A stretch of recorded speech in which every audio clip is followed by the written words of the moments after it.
Don't just watch in the dark. Click subscribe, like, and join now. Before we begin, tell me, where are you listening from and what time is it there? The secret without a name.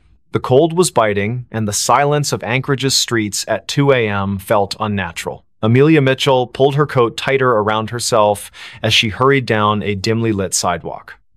The snow crunched under her boots, each step echoing in the stillness like an unwelcome intrusion. She shouldn't have been out here this late, but something about the call from Sophia Miller had made her stomach churn, a desperate voice pleading for help before the line went dead. Amelia's breath came out in visible puffs, quickening with every second that passed. Her gloved hands tightened around the strap of her bag as she turned onto Sophia's street. It was eerily empty, the kind of emptiness that didn't feel right even for a place buried deep in winter. Streetlights flickered above, casting long shadows on the snow-covered ground.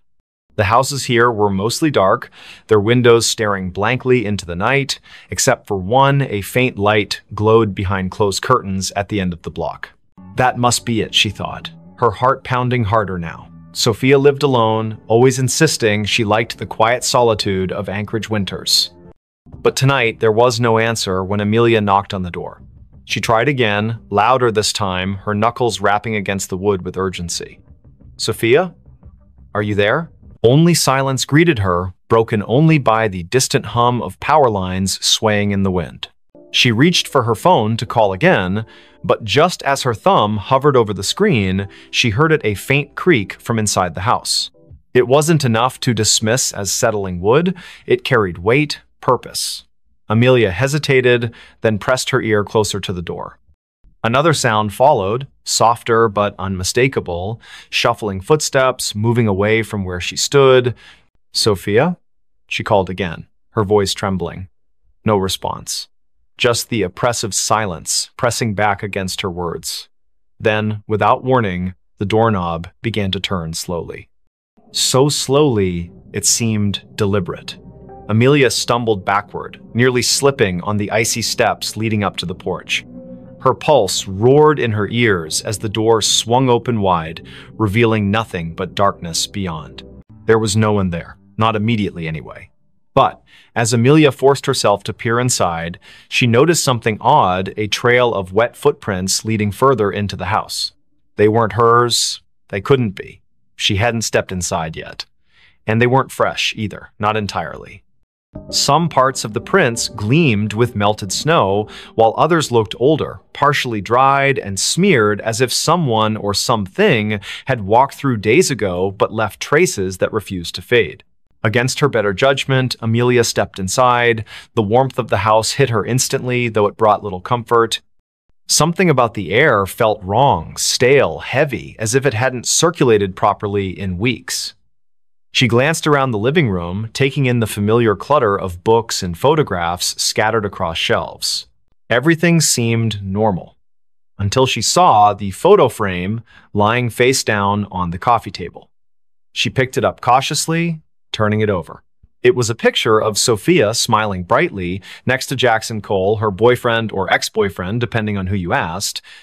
Their faces were scratched out violently, gouges cutting through the glass like angry scars. A chill ran down Amelia's spine. This wasn't random vandalism. Someone had done this deliberately, methodically.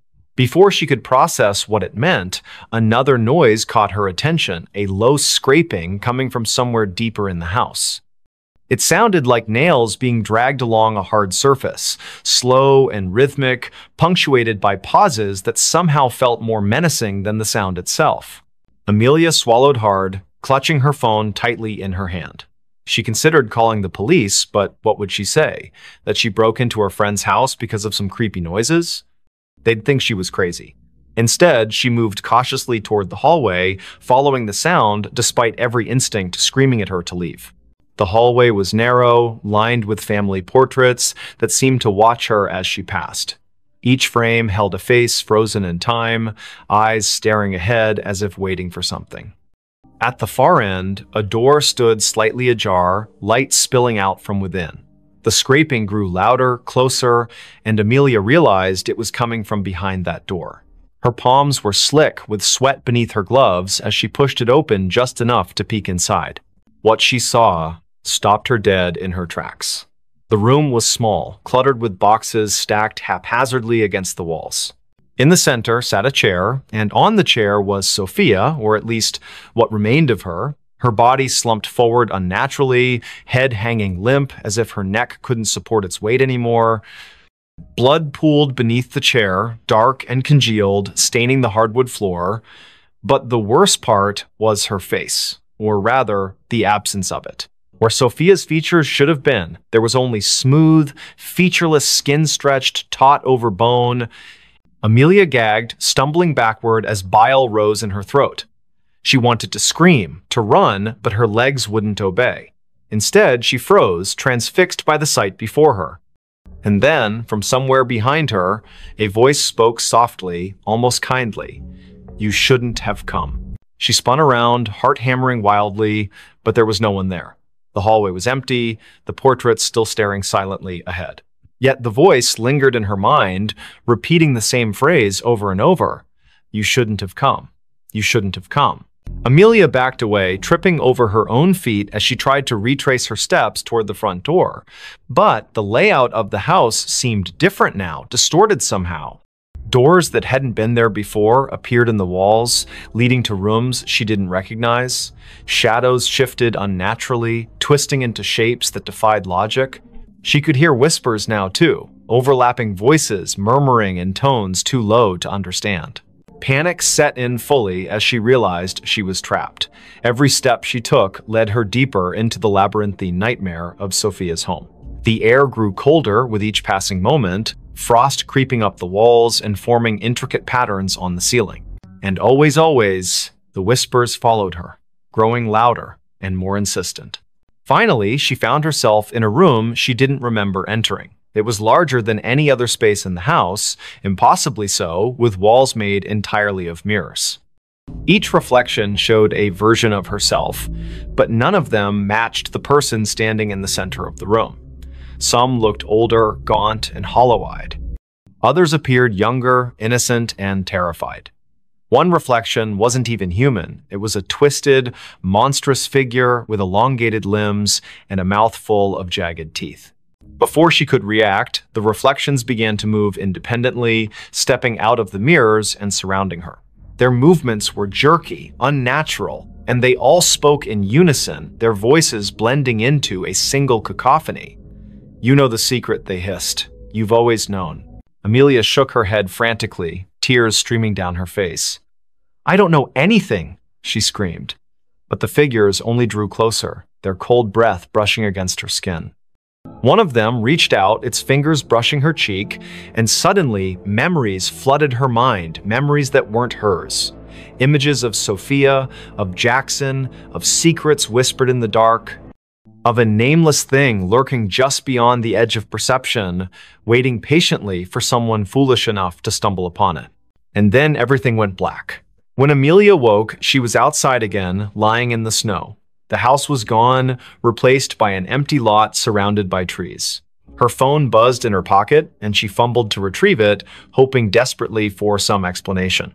There was a text message from an unknown number containing only 3 words: "Tell no one." She stared at the screen, her hands shaking uncontrollably. Somewhere in the distance, she heard laughter soft, childlike, and utterly devoid of joy. Bell Witch haunted our house. It was a quiet evening in the small town of Adams, Tennessee, where the air carried the faint scent of pine and damp earth. The clock struck 8:45 p.m. as the Johnson family Mark, his wife Emily, and their 2 children, Jake aged 12, and Lily, who was 8, sat together in their living room. The house, an old Victorian-style building with creaky wooden floors and high ceilings, had been in Mark's family for generations. Its walls whispered secrets of the past, but none more chilling than what would soon unfold within its ancient halls. The night began innocently enough. Mark read aloud from a book while Emily knitted by the fireplace, her needles clicking softly against the backdrop of crackling flames. Jake tinkered with his toy train set on the floor, and Lily colored intently in her sketchbook. Outside, the wind rustled through the trees, casting shifting shadows across the windows. It wasn't until the first strange noise occurred, a faint jingling sound, like that of a bell, that the atmosphere shifted dramatically. "What was that?" Lily asked, looking up sharply from her coloring. Her wide eyes darted toward the corner of the room, though nothing appeared out of place. "It's probably just the wind," Mark replied, forcing a reassuring smile despite the unease creeping into his voice. But the jingling continued, growing louder and more persistent. There were no bells in the house, nor any source that could explain the eerie sound. As it echoed through the room, each chime seemed to resonate deep within their bones, sending shivers down their spines. Emily dropped her knitting, rising quickly to investigate. She moved cautiously toward the window, peering outside into the darkness. Beyond the yard stretched a dense forest, its towering trees swaying gently in the breeze. At first glance, nothing seemed amiss. Yet, when she turned back to address the family, her words caught in her throat. Hovering just above the mantel of the fireplace was the unmistakable outline of a spectral figure, a woman cloaked in white, her face obscured by long, flowing hair. "Get away from me," Emily shouted, her voice trembling as panic surged through her body. The apparition vanished instantly, leaving behind only the lingering chill of its presence. But the jingling persisted, now accompanied by other unsettling sounds: footsteps pacing overhead, doors creaking open and shut, and whispers that filled the air like phantom voices. That night, sleep eluded the Johnsons. Huddled together in the master bedroom, they listened helplessly as the haunting grew increasingly aggressive. Objects moved on their own accord, drawers opening and slamming shut seemingly without cause. The bed shook violently beneath them, though no earthquake or storm accounted for the disturbance. And then came the most terrifying sound of a low, guttural growl emanating from the shadows, followed by laughter that sounded both childlike and menacing at the same time. Days passed, each one bringing new horrors. The family documented every incident, hoping to find some rational explanation for what plagued them. They consulted local historians, learning about the infamous Bell Witch legend, a malevolent spirit said to have tormented the Bell family in the early 19th century before vanishing into folklore. Some claimed the witch still roamed the countryside, seeking vengeance against those who dared disturb her resting place. Others dismissed the stories as mere superstition. Regardless, the parallels between the Bell Witch case and their own experiences were undeniable. Desperate for answers, the Johnsons reached out to paranormal investigators, inviting them into their home to conduct a thorough examination. Cameras and recording equipment captured phenomena beyond human comprehension: cold spots forming inexplicably, voices speaking in languages neither the family nor the investigators understood, and even physical manifestations of the entity itself. One particularly harrowing moment occurred during a seance when the table levitated briefly before crashing to the ground, splintering into pieces. Through it all, the Bell Witcher, whatever force masqueraded as her, seemed fixated on Lily. She became the target of its wrath, experiencing nightmares so vivid they left her screaming awake in terror. During one such episode, Lily described seeing a pair of glowing red eyes staring at her from the darkness, accompanied by the sensation of icy fingers brushing against her skin. When she awoke, her blanket bore scratch marks identical to those of clawed hands. As weeks turned into months, the family's lives unraveled further. Mark lost his job due to frequent absences caused by the disturbances, and Emily withdrew into herself, consumed by grief and exhaustion. Jake began acting out, lashing out at his parents and sister in frustration. Only Lily remained eerily calm, often speaking of the lady as if she were an old friend rather than a terrifying specter. This unnerved the others even more, raising questions about whether Lily possessed some form of connection to the entity. Eventually, the strain became unbearable. With nowhere else to turn, the Johnsons sought refuge in a nearby motel, abandoning their ancestral home to the mercy of the Bell Witch. For a time, peace returned to their lives. They relocated to another state, starting anew under assumed names, determined to leave the nightmare behind. Yet, every now and then, during quiet nights when the world seemed most still, Mark found himself glancing nervously over his shoulder, searching for signs of movement among the shadows. Years later, the Johnsons rarely spoke of their ordeal. Though grateful for their escape, they couldn't shake the feeling that the Bell Witch hadn't truly let go. Somewhere, deep within the woods surrounding Adams, Tennessee, her vengeful spirit lingered watching, waiting, ready to claim her next victim. The whisper that never opened. It was 3 in the morning when Lucas Bennett first heard the sound. A faint whisper carried by the icy wind that swept through the narrow streets of Los Angeles. The city was unusually quiet for a place that never slept, its usual hum of life replaced by an unsettling stillness. Frost clung to the palm trees lining the sidewalks, their leaves glistening under the dim streetlights. Lucas had been walking home from his late shift at the diner when he noticed it, the whispering that seemed to follow him wherever he went. He pulled his jacket tighter around himself, trying to shake off the chill that wasn't entirely from the cold. The whisper grew louder as he passed an alleyway between 2 old brick buildings. It sounded like words, but nothing coherent, just fragments of syllables that danced at the edge of understanding. His pace quickened, boots crunching against the frost-covered pavement. He told himself it was just the wind playing tricks on him. But deep down, he knew better. Olivia Turner lived in apartment 3B of the building where Lucas rented his studio. She had moved in 6 months ago, and they had exchanged polite greetings in the hallway occasionally. But tonight, when Lucas finally reached his floor, he found her standing outside her door, her face pale and drawn. Her hands trembled as she fumbled with her keys, dropping them twice before managing to unlock the door.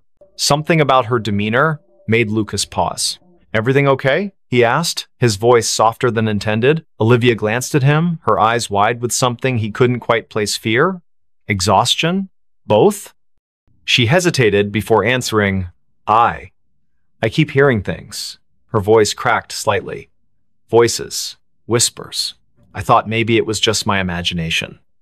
She trailed off, looking past him into the dark hallway. Lucas felt a chill run down his spine. He had heard those whispers too. Without thinking, he said, "Me too. Tonight. Outside." Olivia's expression shifted from fear to something closer to relief, though her hands still shook. "Come in," she said quietly, stepping aside. The warmth of her apartment enveloped him immediately, but it did little to ease the tension coiling in his chest. Inside, the room was small but cozy, decorated with mismatched furniture and soft lighting. A half-empty mug of tea sat cooling on the coffee table beside an open book. Olivia gestured for him to sit while she poured herself another cup. "Do you want some?" she asked, holding up the teapot. Lucas nodded, though he doubted anything could settle the unease growing inside him. As she busied herself in the kitchenette, he noticed the curtains were drawn tightly shut, despite the fact that no one would be able to see inside at this hour. The windows themselves seemed almost deliberately avoided. So Olivia began after handing him a steaming mug. "You heard them too, the whispers." It wasn't a question. Lucas took a sip of the tea. It tasted bitter, but he didn't complain. "Yeah, out there. They followed me all the way back here." He set the mug down carefully. "What about you? When did you start hearing them?" Olivia wrapped her fingers around her own mug, staring into its depths as if searching for answers.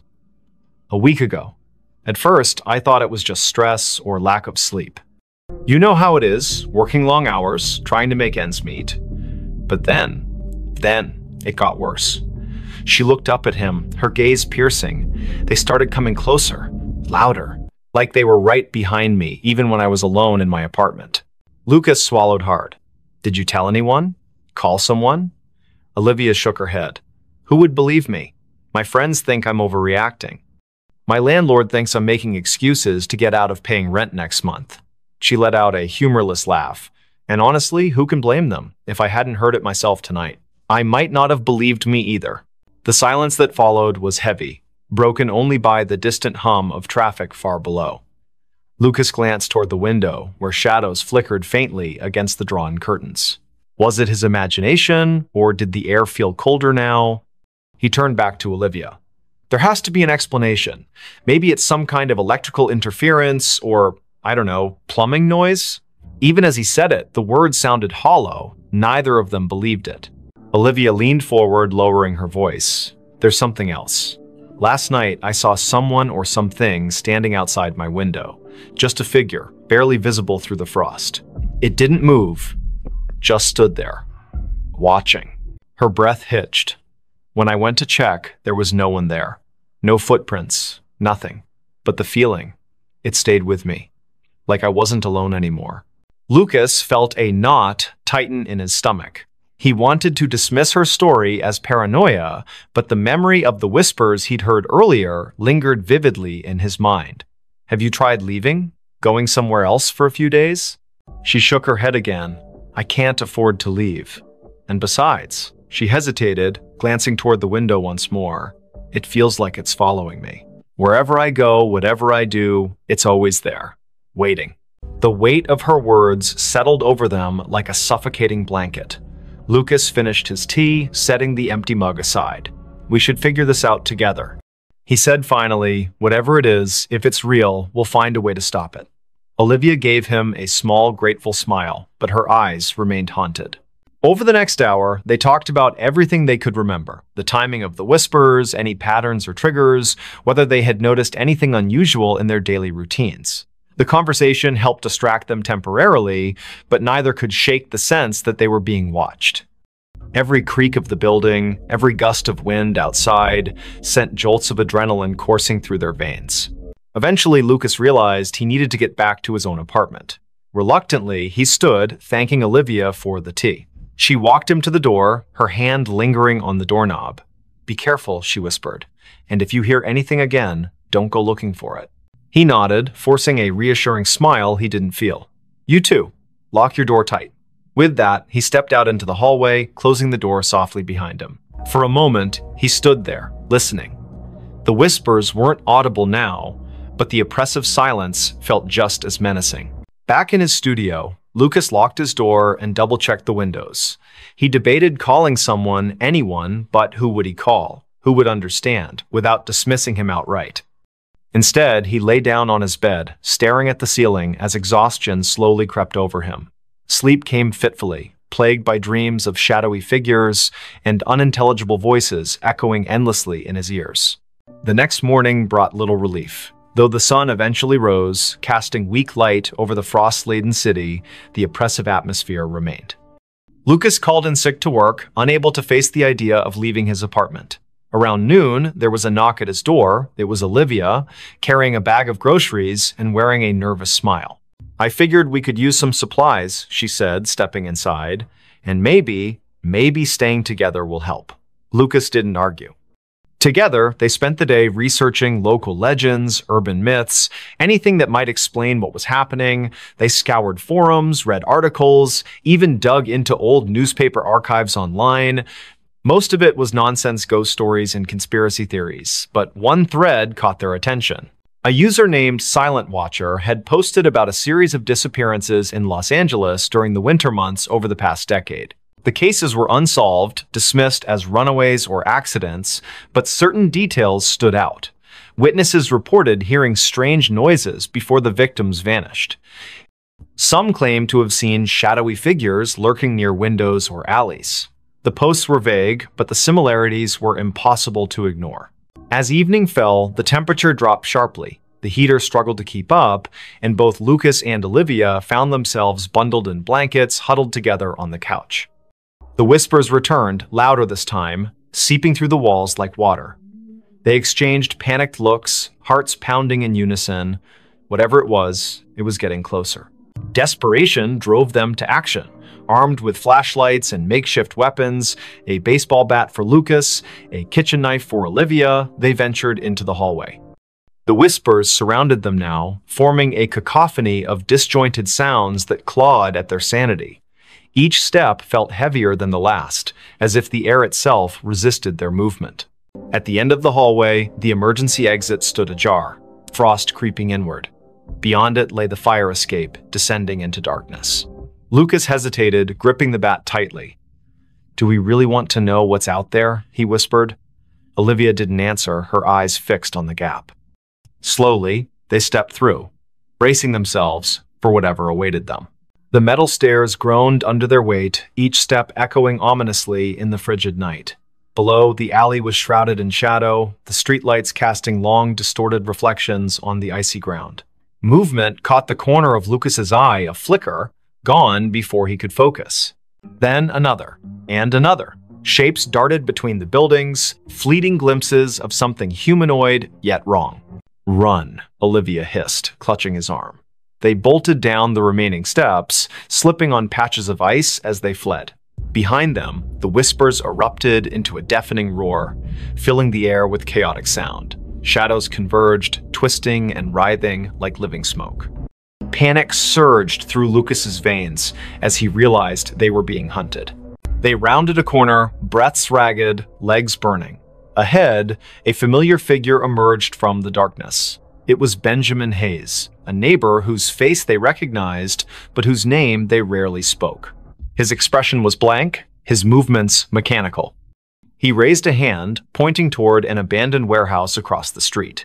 "In there," he said, his voice devoid of emotion. "You'll find answers." Without hesitation, they obeyed, bursting through the rusted doors of the warehouse. Inside, the air was thick with decay and dampness. Faint traces of graffiti adorned the crumbling walls, remnants of a forgotten era.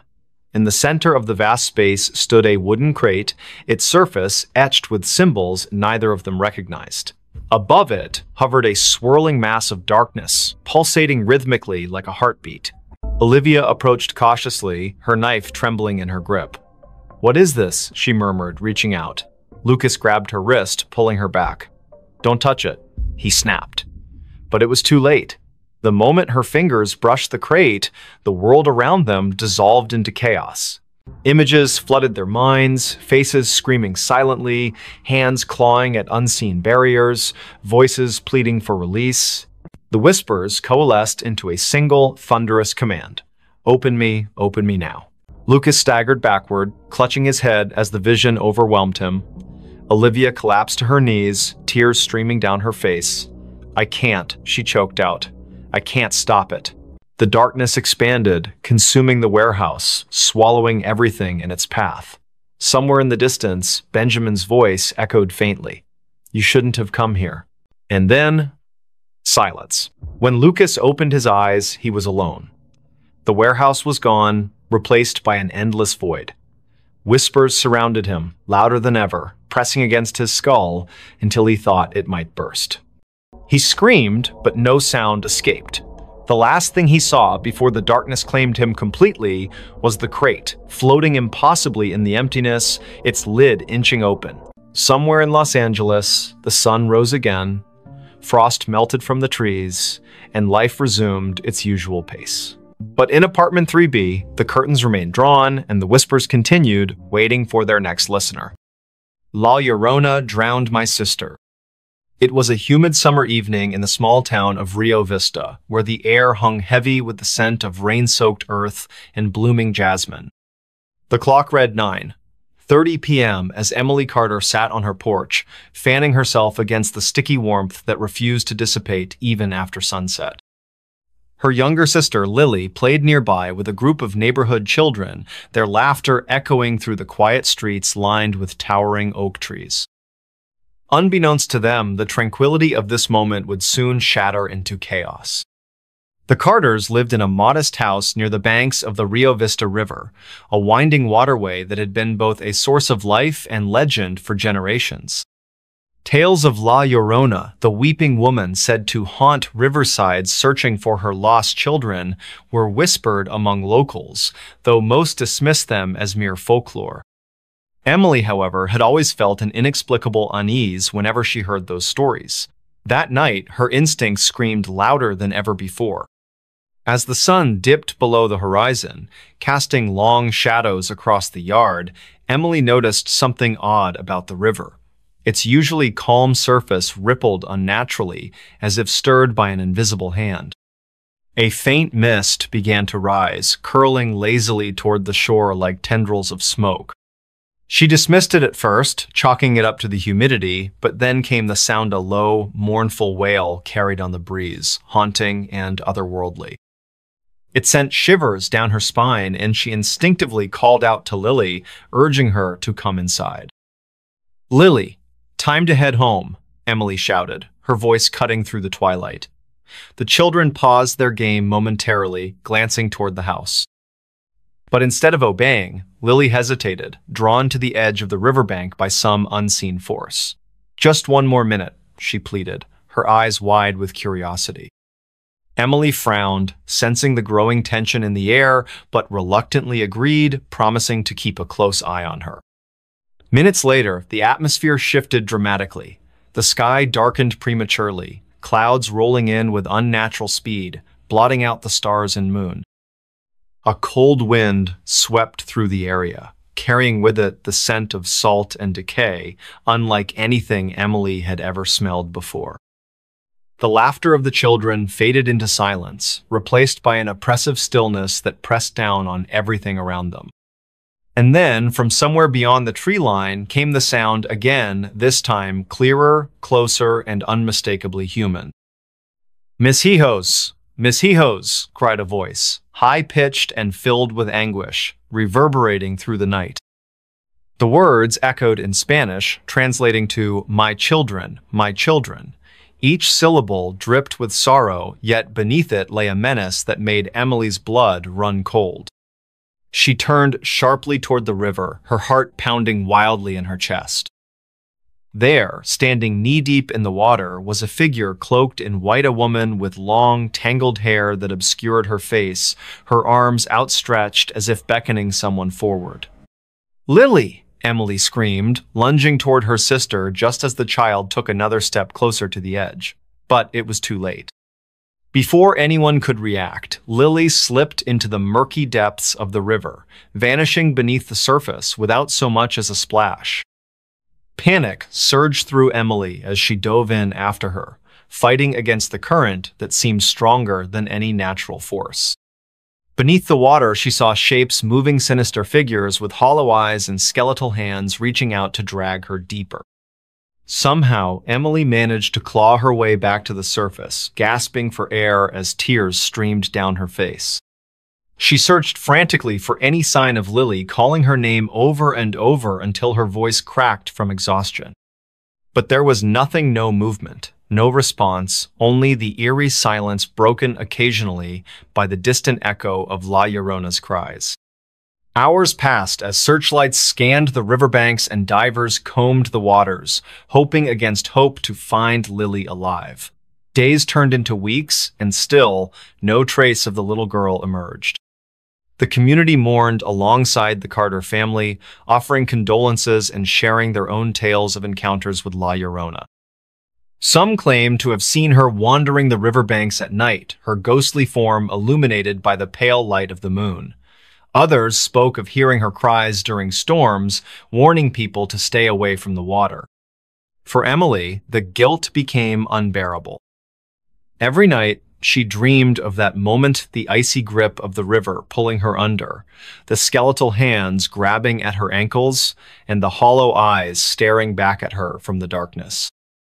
She began hearing things, too soft whispers in the dead of night, footsteps outside her bedroom window, and sometimes faint giggles coming from the direction of the river.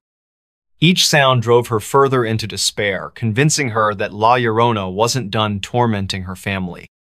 Months later, when winter settled over Rio Vista, bringing with it biting winds and frost-covered branches, Emily decided she couldn't live with the uncertainty anymore. Armed with a flashlight and a determination born of desperation, she ventured to the riverbank late one night, determined to confront whatever entity had taken her sister.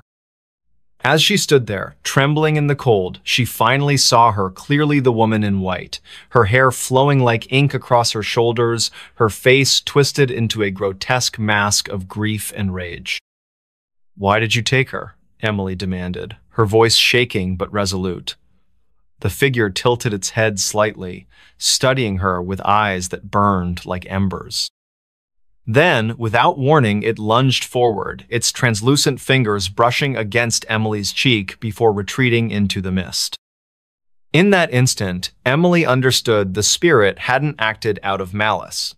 It had mistaken Lily for one of its own lost children, drawn by the innocence and vulnerability all children share. Though the revelation brought some measure of closure, it did little to ease the pain of losing her sister. Emily continued to visit the riverbank, leaving offerings of flowers and candles in hopes of appeasing the restless soul that haunted its waters. Over time, the sightings of La Llorona diminished, as if the spirit had found peace or perhaps simply moved on to another place where unsuspecting victims wandered too close to the edge. Even now, years later, Emily carries the memory of that night with her wherever she goes. Every now and then, during quiet nights when the world seems most still, she hears the faintest whisper of a child's laugh or feels the chill of unseen breath against her neck. And though she tells herself repeatedly that it's over, deep down, she can't help but wonder if La Llorona is still out there watching, waiting, searching for her next child to claim. Don't just watch in the dark. Click subscribe, like, and join now. Before we begin, tell me, where are you listening from and what time is it there? The customer who never left the store. The cicadas were louder than usual that summer night in Charleston, their rhythmic buzzing weaving through the thick humidity that clung to every surface. Lucas Allen stood behind the counter of his small convenience store on King Street, absently wiping down the already spotless glass display case.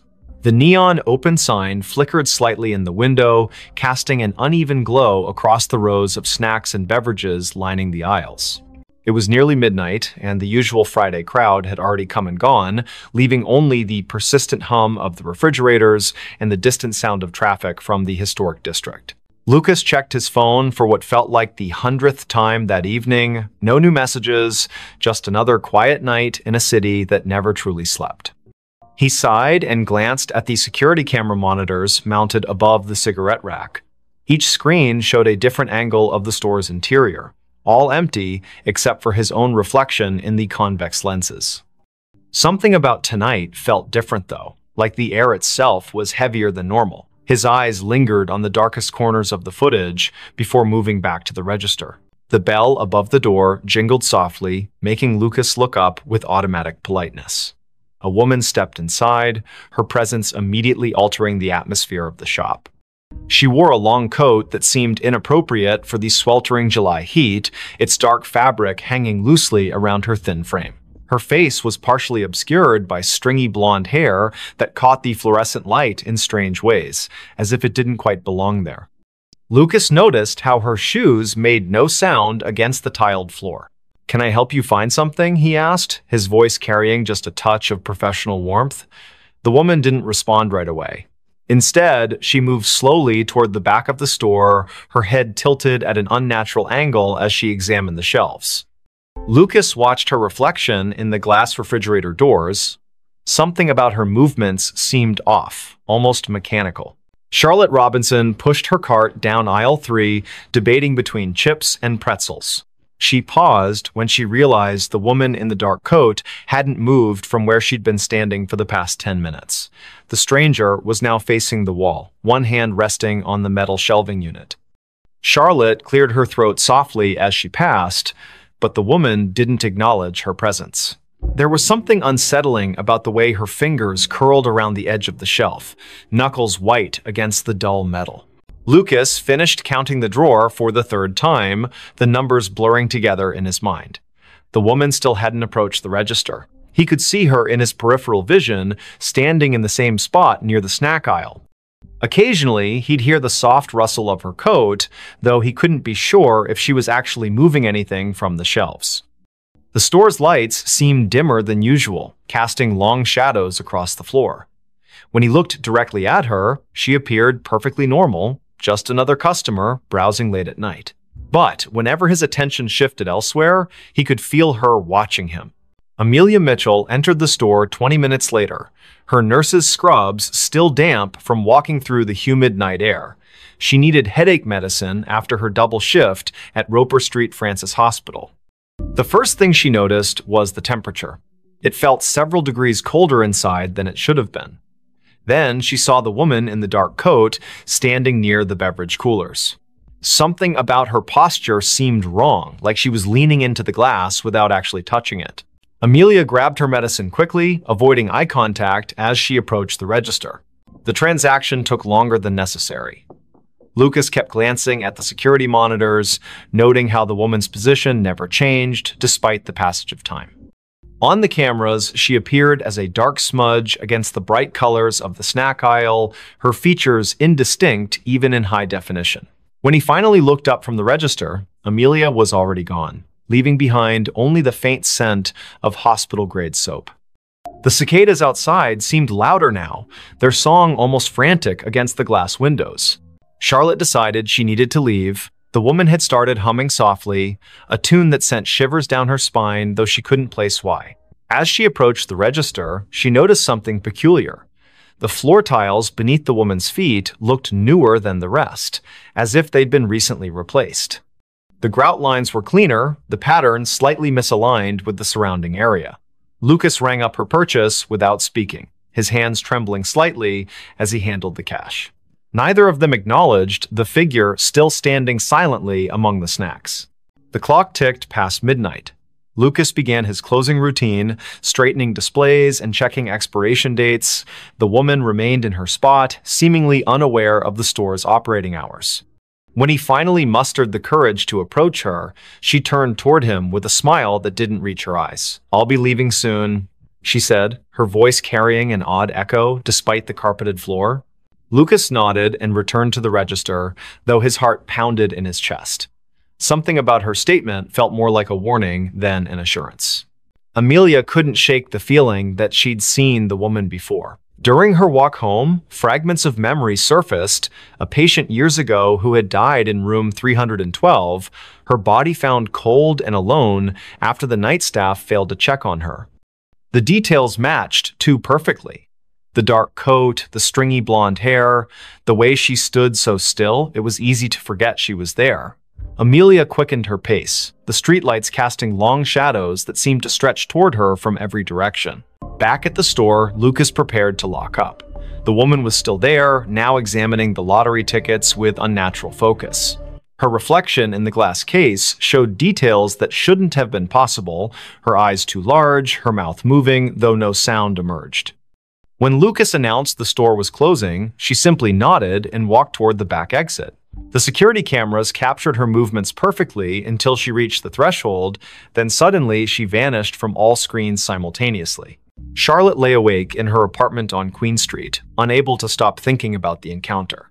The humming had lodged itself in her mind, repeating endlessly like a broken record. She pulled out her phone and searched recent news articles, finding nothing unusual about the convenience store or its employees. Yet when she scrolled through the business's social media page, she noticed something strange. In every photo taken inside the shop, the same dark figure appeared in the background, always partially obscured, but unmistakably present. Lucas locked the front door and set the alarm, his hands shaking as he worked. The back exit showed no signs of forced entry or recent use. The woman's absence felt heavier than her presence had been. As he walked to his car, he couldn't shake the sensation of being watched. The parking lot lights buzzed faintly overhead, attracting clouds of insects that cast dancing shadows across the asphalt. When he glanced back at the store windows, he saw her standing exactly where he'd left her, staring out with an expression he couldn't read. Amelia called in sick the next day, unable to face the memories flooding back with each passing hour. She researched the store's history, discovering it had been built on the site of an old boarding house that burned down decades ago. Records mentioned a woman who had disappeared during the fire, her body never found among the charred remains. The description matched the figure from the store perfectly, right down to the humming that witnesses claimed they could still hear on quiet nights. The following evening, Lucas arrived for his shift to find everything exactly as he'd left it. The security footage showed 14 hours of empty aisles and silent registers. Yet, when he reviewed the previous night's recording, there she was again, appearing in the snack aisle as if she'd never left, moving with purpose toward the back of the store. The timestamp confirmed she'd been there the entire time, invisible to everyone except through the unblinking eyes of the cameras. Charlotte couldn't stay away. Something compelled her to return to the store to confront the mystery that had taken root in her thoughts. When she entered that night, the air felt colder than before, and the humming was louder, vibrating through her bones like a tuning fork. The woman stood in the same spot, surrounded by products that seemed to decay faster than they should. Their expiration dates read months in the future, yet their packaging was faded and brittle, as if time itself bent around her presence. Lucas began documenting everything. He kept detailed notes about each encounter, noting patterns in her behavior and appearance. The woman never spoke unless directly addressed, and even then, her responses were cryptic and often nonsensical. Yet, she seemed to know intimate details about each person who interacted with her, childhood memories Charlotte had forgotten, medical cases Amelia thought she'd kept confidential, personal struggles Lucas had never shared with anyone. The knowledge hung in the air like a threat, preventing them from seeking help. The city continued its usual rhythm around them, oblivious to the supernatural phenomenon unfolding on King Street. Tourists snapped photos of the historic district, capturing streaks of darkness in their pictures that they dismissed as lens flares. Locals complained about power fluctuations in the area, their clocks running minutes fast or slow without explanation. The cicadas grew louder with each passing night, their song taking on an almost musical quality that matched the woman's haunting melody. Amelia discovered other victims during her research, people who had encountered similar figures in different locations throughout Charleston's history. Each story followed the same pattern. A mysterious woman appearing in places of commerce, lingering beyond reason, collecting pieces of people's lives until they became trapped in her orbit. Some claimed she was searching for something specific, others believed she fed on human connection. All agreed that once she marked you, there was no escaping her influence.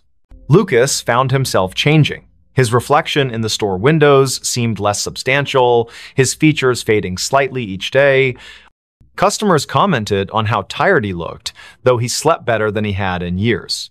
The security cameras captured moments when he wasn't entirely present, his form flickering like static between frames. The woman watched these transformations with apparent satisfaction, her humming growing more complex, as if composing a symphony only she could hear. Charlotte's friends noticed her withdrawal from social activities. She spent hours sitting in her apartment, staring at the convenience store's security feed she'd hacked into. The woman's movements created patterns that resembled ancient symbols when traced over time. Mathematical equations formed in the spaces between appearances, suggesting a logic behind the madness. Yet each revelation came at a cost, fragments of Charlotte's personality chipped away, replaced by an understanding she couldn't articulate. The temperature in the store dropped steadily, creating condensation on the windows that spelled out words when viewed from certain angles. "Help me" appeared repeatedly, though none of them could determine if it was a plea or a command. The refrigeration units malfunctioned constantly, their contents freezing solid regardless of settings. Products aged rapidly on the shelves, some turning to dust within hours of stocking. Time itself seemed to warp around the woman, bending reality to accommodate her presence.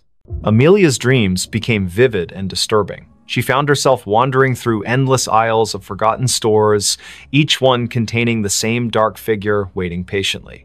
The humming followed her into consciousness, becoming a constant companion that drowned out other sounds. Her colleagues at the hospital remarked on her improved intuition regarding patient care, though they couldn't explain how she knew things she shouldn't. The line between her world and the woman's realm blurred until she couldn't tell which side she belonged to. Lucas attempted to break the cycle by staying away from the store. For 3 days, he avoided King Street entirely, hoping distance would sever the connection. Instead, the woman's influence grew stronger. She appeared in his apartment mirror, reflected in puddles during rainstorms, visible in the steam rising from his morning coffee. The humming never ceased, matching his heartbeat until he couldn't distinguish between internal and external sounds. His attempts to warn others fell on deaf ears, their faces blank as if seeing through him. Charlotte documented everything obsessively, filling notebooks with observations and calculations. The patterns revealed themselves gradually, forming a complex web of connections between victims across generations.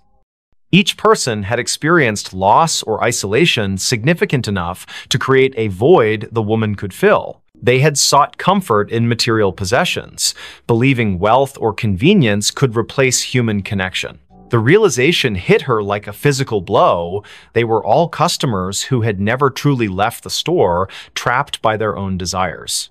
The final confrontation occurred on the hottest night of the summer. The cicadas screamed in harmony with the humming, their combined song shaking the glass in the store's windows. Lucas, Charlotte, and Amelia found themselves drawn back to the convenience store despite their efforts to resist. The woman waited for them in aisle 3, her dark coat billowing as if caught in a wind that didn't exist.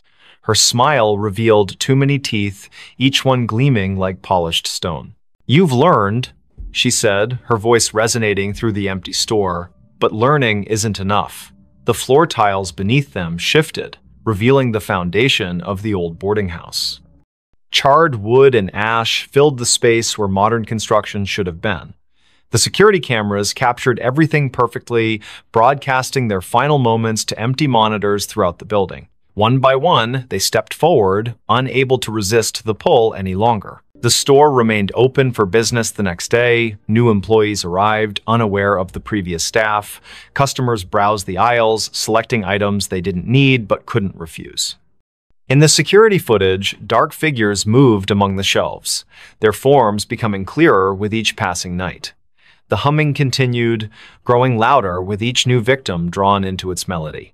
And in aisle 3, the woman waited patiently, collecting souls who had forgotten what it meant to truly leave. Wendigo's screams echo in the woods. It was late in the evening, around 9:15 p.m., when the first scream echoed through the dense pine forest surrounding Lake Hollow, a small community nestled deep within the northern woods of Wisconsin. The air was cold and still, with a biting frost that clung to every breath exhaled. Inside their cozy cabin on the edge of the lake, the Anderson family, Mark, his wife Emily, and their 2 children, 10-year-old Jake and 7-year-old Lily, were settling down for the night after a long day of hiking and fishing. The fire crackled softly in the hearth, casting flickering shadows across the walls, while the soft hum of crickets filled the silence outside. Jake sat cross-legged on the floor, engrossed in a book about Native American folklore, his eyes wide with fascination as he read aloud to his younger sister. "Did you know," he began, his voice tinged with excitement, "that some tribes believe in a creature called the Wendigo? It's supposed to be this monstrous being that lives in the woods and feeds on people who wander too far from home." Lily giggled nervously, pulling her blanket tighter around her shoulders. "That's silly," she said, trying to mask her unease. "There's no such thing as monsters." Mark and Emily exchanged glances, amused by their children's banter, but little did they know how wrong Lily would soon prove to be. As the family prepared for bed, the atmosphere shifted subtly. A sudden gust of wind rattled the windows, sending a chill through the room that seemed to linger longer than it should have. Emily paused mid-step, her hand resting on the doorknob leading to the porch. "Did you hear that?" she asked, turning toward Mark. He frowned, straining his ears to listen. At first, there was nothing but the usual sounds of the forest at night, the rustling leaves, the distant hoot of an owl. But then, faintly, almost imperceptibly, came a sound that made the hair on the back of their necks stand up, a low, guttural growl, followed by what could only be described as a blood-curdling scream. The family froze, staring at one another in stunned silence. "What was that?" Lily whispered, clutching her mother's leg tightly. Mark grabbed a flashlight from the counter and stepped cautiously toward the window, peering into the darkness beyond. The forest appeared eerily still, its towering trees standing like silent sentinels guarding secrets unknown. Yet, despite the apparent calm, something felt off wrong even. The air seemed heavier, charged with an energy that prickled against their skin. "I'm going outside to check," Mark announced firmly, his voice steady but masking the anxiety bubbling beneath the surface. "Stay here with the kids," he instructed Emily, handing her the flashlight before grabbing a sturdy wooden bat leaning against the wall. Reluctantly, he opened the door, stepping onto the porch where the cool night air wrapped around him like a shroud. The screams had stopped, replaced by an unsettling quiet that pressed against his eardrums. Shining the flashlight beam into the distance, he scanned the perimeter, searching for any sign of movement. At first, nothing stirred. Then, without warning, a pair of glowing yellow eyes emerged from the shadows, reflecting the light like twin lanterns in the dark. Mark stumbled backward, nearly dropping the bat as sheer terror gripped his body. Whatever stood before him wasn't human, it was impossibly tall, its skeletal frame towering over him, and its skin stretched tautly over protruding bones, giving it a gaunt, emaciated appearance. Its mouth gaped wide, revealing rows of jagged teeth stained crimson, and from its throat issued a chilling roar that reverberated through the forest, shaking the very ground beneath his feet. Emily screamed inside the cabin, waking the children, who now huddled together in fear. "Dad," Jake shouted, tears streaming down his face as he pressed himself against the wall. Through the window, they watched helplessly as Mark fought desperately against the creature, swinging the bat with all his might. Each strike connected with a sickening crunch, yet the Wendigo barely flinched, its movements fluid and predatory as it closed in on him. Inside, Emily grabbed a hunting knife from the drawer, her hands trembling as she prepared to defend her family. "Stay close," she whispered to the children, her voice breaking slightly. Together, they barricaded themselves behind overturned furniture, their hearts pounding wildly in unison. Outside, the battle raged on, the Wendigo's roars mingling with Mark's grunts of exertion.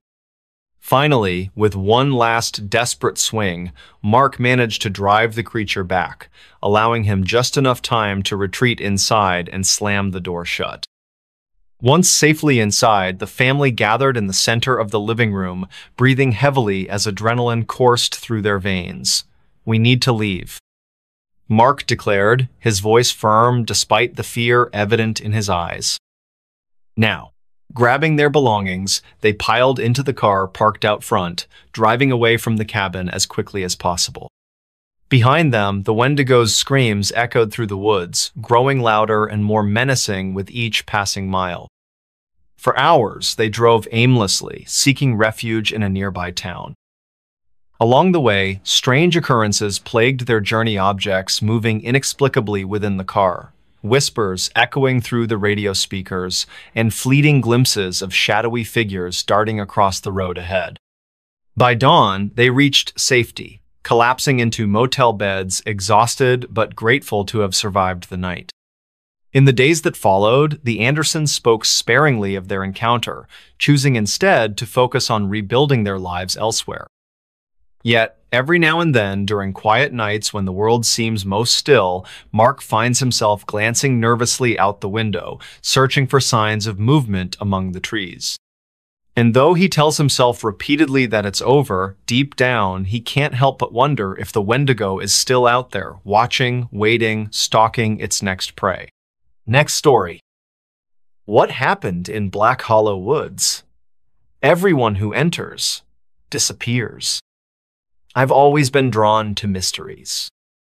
Ever since I was a child, I've had this insatiable curiosity about things that couldn't be explained, things that made the hairs on the back of my neck stand up and left me staring out windows late into the night. But nothing could have prepared me for what happened in Black Hollow Woods. It started with my sister, Clara. She wasn't just family, she was my best friend. We shared everything, the secrets we kept from our parents, the dreams we whispered under the covers when we thought no one else was listening. And then she vanished. Just like that. Clara disappeared 3 years ago. One day, she went hiking alone near the edge of Black Hollow Woods. She never came back. There were no signs of struggle, no evidence of foul play, and no body ever found. The authorities treated it as an isolated incident at first, but the more I dug, the more I realized hers wasn't the only disappearance tied to those woods. The locals call them Black Hollow Woods, though they rarely speak of them unless you press hard enough, and even then, their answers are vague, tinged with fear. They say it's cursed. Some claim it's haunted. Others believe it holds something ancient, something older than time itself. Whatever the truth is, one thing is certain: anyone who enters doesn't come out again. Or if they do, they're never quite the same. At first, I tried to convince myself it was all superstition. After all, how could a foresta, place filled with trees and dirt and wildlife, be responsible for so many disappearances? But the more stories I uncovered, the harder it became to dismiss them as mere coincidence. People talked about hearing voices in the woods, seeing lights flicker through the trees at night, or feeling an overwhelming sense of dread that made them turn back before they ventured too far inside. One man told me he saw his missing brother standing among the trees, calling his name. Another woman swore she heard children laughing, not the happy kind, but something twisted, almost malicious. When I asked where these sightings took place, every single person pointed toward the same spot, the heart of Black Hollow Woods. And yet, despite all the warnings, I knew I had to go there. Not because I wanted to solve some grand mystery or become famous for uncovering the truth. No, I needed answers for myself, for Clara, for everyone whose lives had been torn apart by those woods. If it meant risking my own life, so be it. But little did I know, stepping into Black Hollow Woods would change everything. Preparation became my obsession. For months, I studied maps, read accounts online, and scoured forums dedicated to unsolved mysteries. I stocked up on supplies: a flashlight, extra batteries, matches, water purification tablets, and a portable GPS device. My phone wouldn't work once I entered the woods. I'd already learned that much, but I figured the GPS might help keep me oriented. Still, deep down, I felt uneasy. It wasn't just the stories anymore. It was the way people reacted when I mentioned the woods.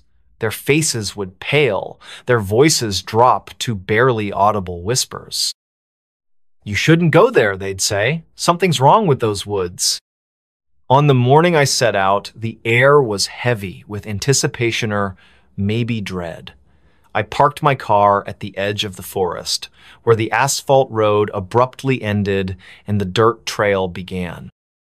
A rusted sign stood crookedly beside the path, its paint chipped and faded.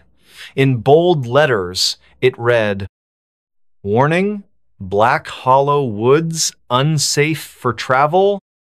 Below that, someone had spray painted a single word in red: "Turn back." I hesitated for a moment, staring at the sign.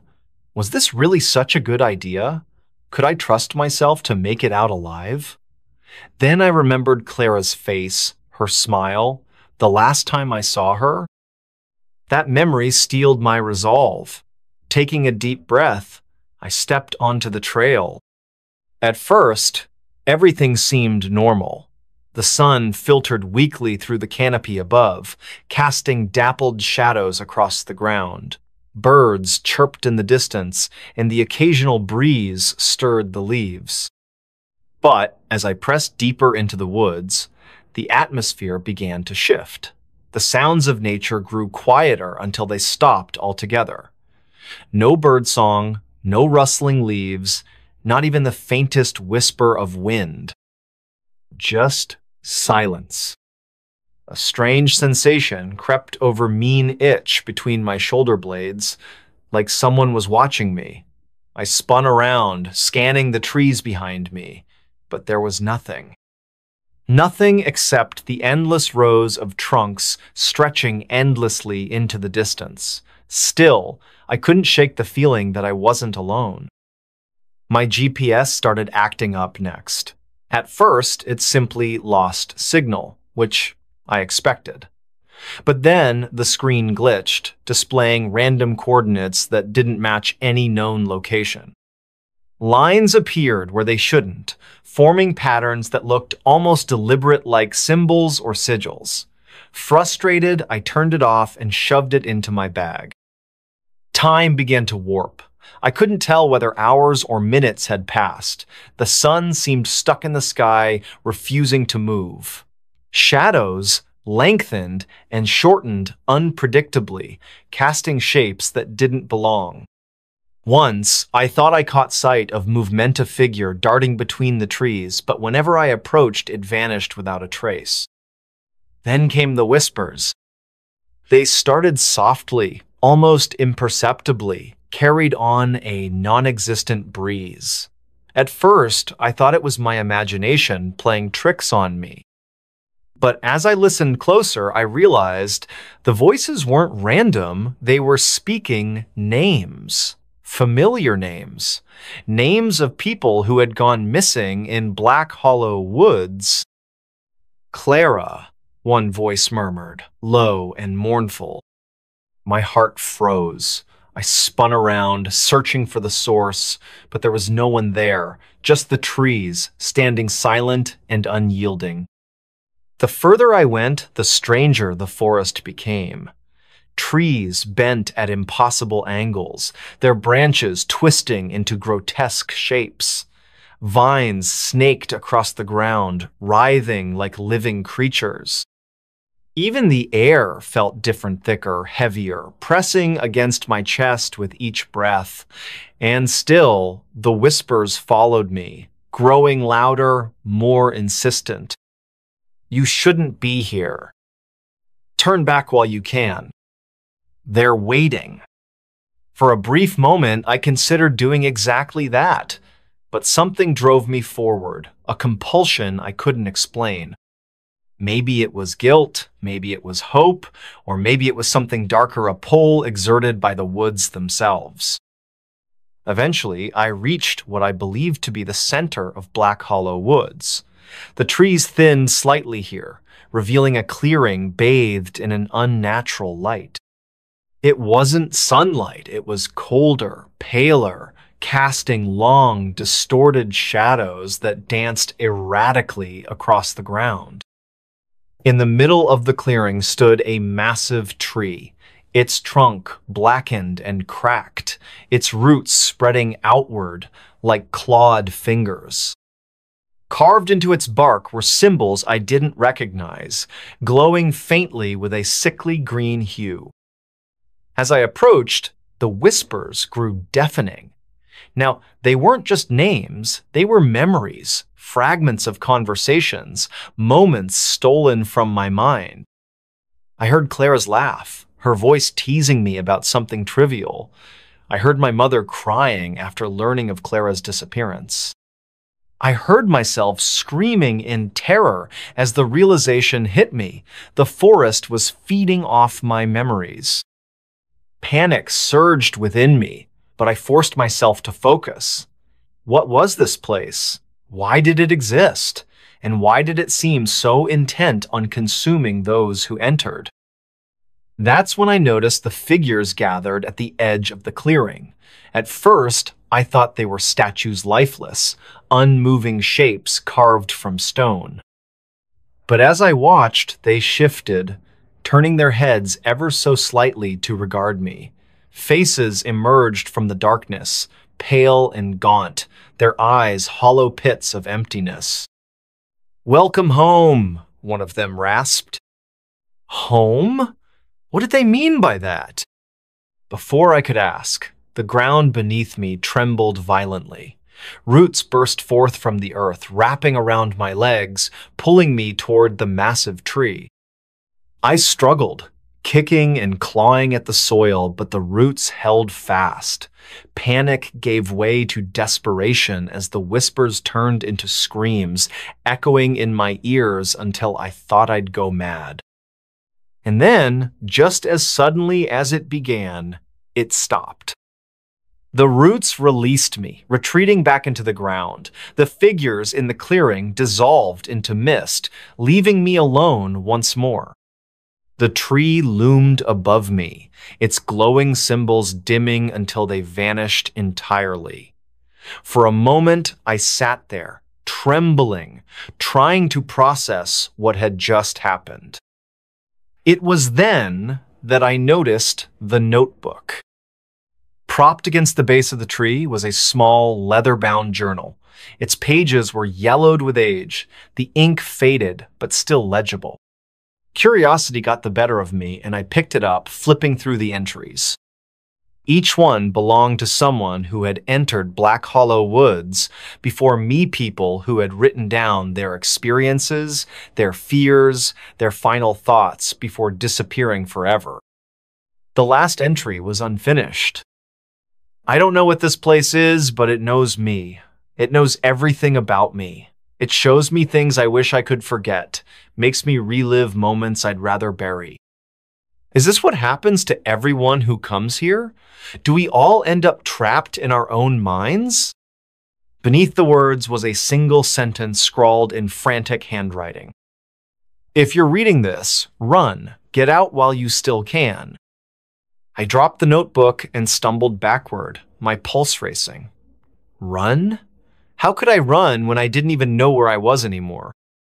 The paths had twisted and turned, leading me in circles until I lost all sense of direction. And now, standing in this eerie clearing, I wondered if escape was even possible. As the days, perhaps hours dragged on, I began to piece together the truth about Black Hollow Woods. It wasn't a physical place, not entirely.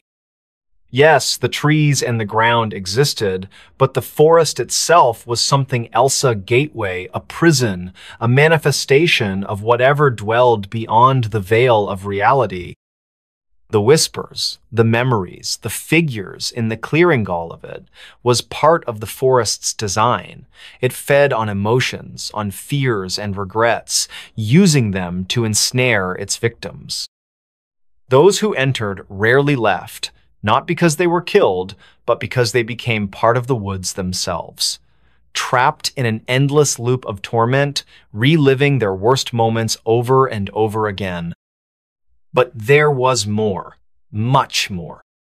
In the quiet moments, when the whispers subsided and the forest seemed almost peaceful, I began to hear another sound of voice, distinct and clear, speaking directly to me. It wasn't human, not exactly, but it understood my language well enough. It called me by name, promised me answers if I stayed, if I surrendered. "What do you want?" I demanded, though I wasn't sure if it could hear me. "To show you the truth," it replied, its voice resonating in my mind. "To let you see what lies beyond." Beyond what? Beyond the woods? Beyond life itself? The voice didn't answer. Instead, it showed me images, flashes of light and shadow, glimpses of places I couldn't begin to comprehend. Worlds unlike anything I'd ever imagined, populated by beings both beautiful and horrifying. And in the center of it all, a figure watching me, smiling faintly as though it knew something I didn't. Was this real? Or was it merely a trick, a ploy to keep me trapped? I couldn't tell. All I knew was that I had to get out, somehow. Days later, maybe minutes, I emerged from the woods, gasping for air as sunlight blinded me. My clothes were torn, my skin scratched and bruised, but I was alive. More importantly, I was free. Or so I thought. Back in my car, I checked my phone for the first time since entering the woods. To my relief, it worked again, showing full bars and a strong signal. I opened the map app, expecting to see the location of the nearest town. Instead, the screen displayed a message. "You're still here." My blood ran cold. I stared at the phone, then glanced around me. The forest loomed in the rearview mirror, its edges blurring and shifting as though mocking me. Had I truly escaped? Or had the woods followed me out? I haven't slept since. Every night I hear the whispers again, softer now, but persistent. Sometimes I think I see faces in the shadows outside my window, watching me, waiting. And sometimes when I close my eyes, I swear I feel roots curling around my ankles, pulling me back into the darkness. Maybe I'll never leave Black Hollow Woods after all. Bloody Mary answered in my mirror. It was a humid summer night in the small town of Briarwood, where the air felt thick and heavy, pressing down on everything like an invisible weight. The clock struck midnight, and the house on Elm Street stood silent, except for the faint hum of crickets chirping outside. Inside, Megan Carter, a curious 17-year-old with an insatiable appetite for urban legends, sat alone in her dimly lit bathroom.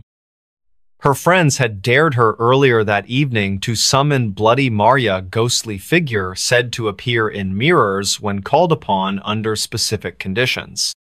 Though skeptical, Megan's curiosity got the better of her, leading her to attempt the ritual herself. The bathroom was small but functional, its walls painted a pale blue that now seemed almost gray in the low light. A single bulb flickered above the sink, casting eerie shadows across the room. Megan stood before the mirror, her reflection staring back at her with wide eyes full of both excitement and apprehension. She took a deep breath, trying to calm her racing heart. "Okay," she whispered to herself, her voice barely audible over the sound of her own pulse pounding in her ears. "Here goes nothing." She closed her eyes tightly and began the chant, her voice steady at first but growing shakier with each repetition. "Bloody Mary. Bloody Mary. Bloody Mary." With every word, the temperature in the room seemed to drop noticeably. By the time she reached the third repetition, goosebumps erupted along her arms, and the hairs on the back of her neck stood on end. Still, she pressed on, determined to see this through. "Bloody Mary. Bloody Mary. Bloody Mary." On the final repetition, Megan hesitated, her courage wavering. But then, as if responding directly to her call, something strange happened. The light above the sink flickered violently, plunging the room into near darkness before snapping back on again. Megan gasped, her eyes flying open. What she saw in the mirror made her blood run cold. Instead of her own reflection staring back at her, there was another figure, a woman with long, tangled hair that hung loosely around her face, her skin deathly pale and streaked with what looked unmistakably like blood. Her eyes burned with a malevolent intensity, boring straight into Megan's soul. Megan stumbled backward, nearly tripping over her feet as sheer terror gripped her body. Who are you?" she stammered, her voice trembling uncontrollably. The figure in the mirror didn't respond immediately. Instead, it tilted its head slightly, mimicking Megan's movements as if mocking her fear. Then, without warning, the mirror cracked a jagged line spreading outward from the center, splitting the image into fractured pieces. Megan screamed, covering her ears as a deafening screech filled the air, echoing off the walls and reverberating through her skull. Outside, the storm that had been brewing all evening finally broke loose. Thunder roared in the distance, lightning illuminating the sky with brilliant flashes of white-hot energy. Rain began pelting against the windows, adding to the cacophony of sounds that now surrounded Megan. Trapped in the bathroom, she could feel the atmosphere shifting, becoming heavier, more oppressive. It was as though the very fabric of reality was bending to accommodate some otherworldly presence. Desperate to escape, Megan turned and bolted toward the door, wrenching it open and fleeing down the hallway. Her bare feet slapped against the cool wooden floor as she ran, her breathing ragged and uneven. Behind her, she swore she heard footsteps soft but deliberate, following her every move.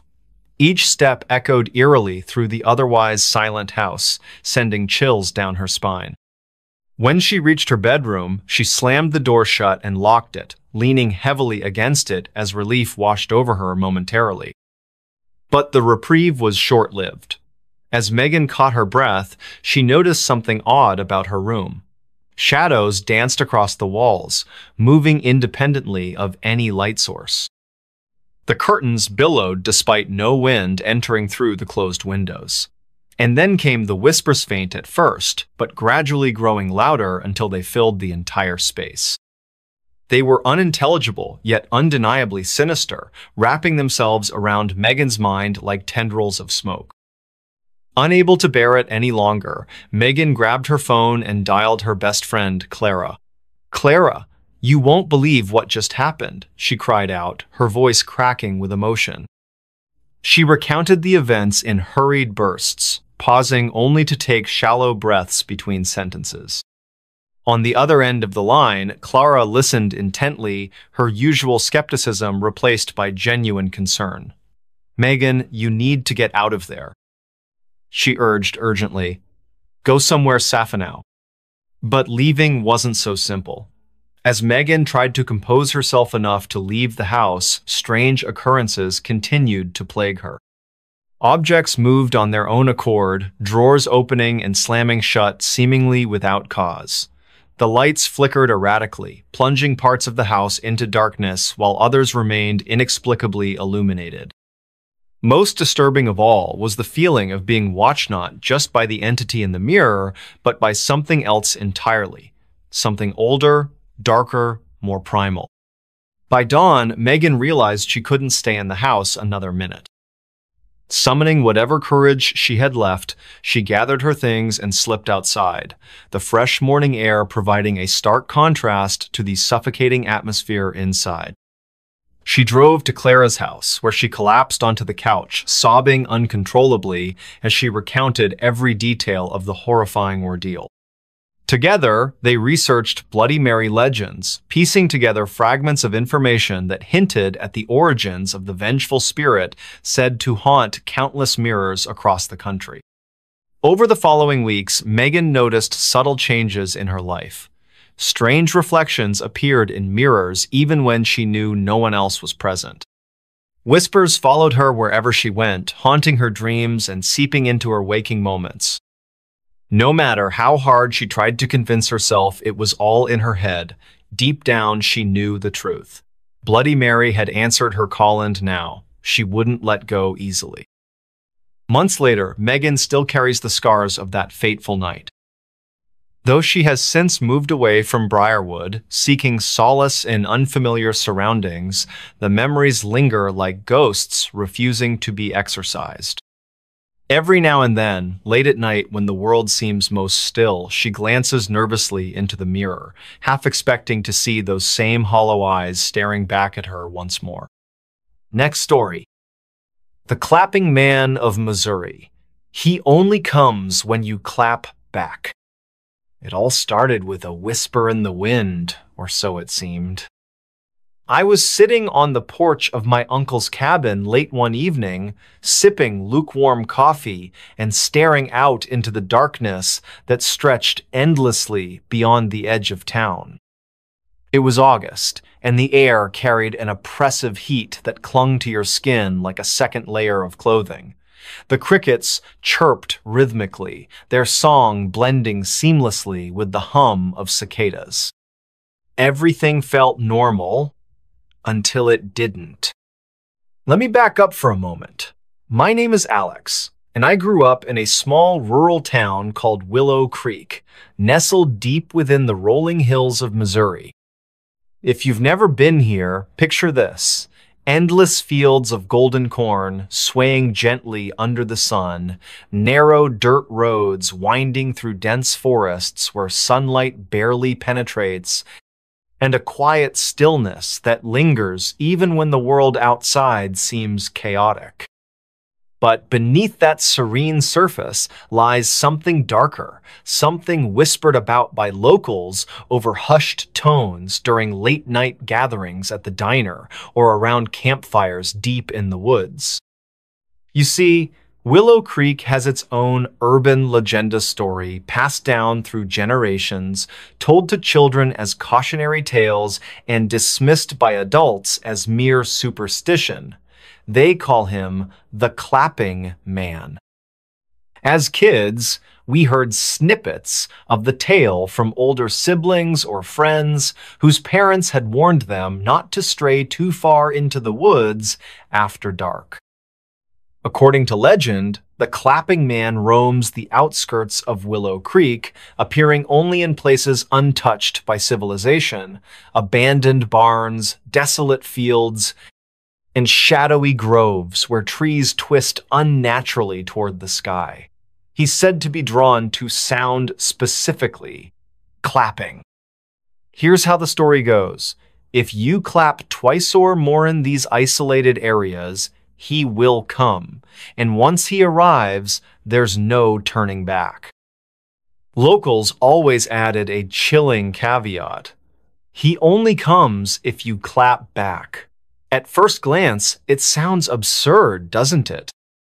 Like some half-baked ghost story meant to scare restless teenagers into behaving themselves. But no one ever dared to test it not anymore. Not since. Well, let's just say there are reasons why people steer clear of certain parts of the forest now. Fast forward 10 years later, and I found myself returning to Willow Creek for what was supposed to be a peaceful summer break before starting graduate school.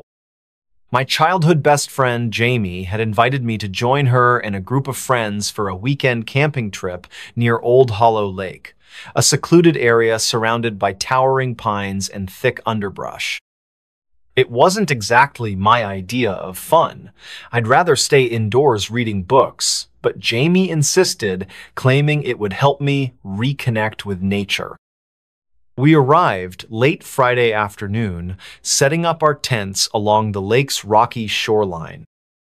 As dusk settled over the landscape, casting long shadows across the water, Jamie pulled out a bottle of whiskey she'd smuggled in her backpack.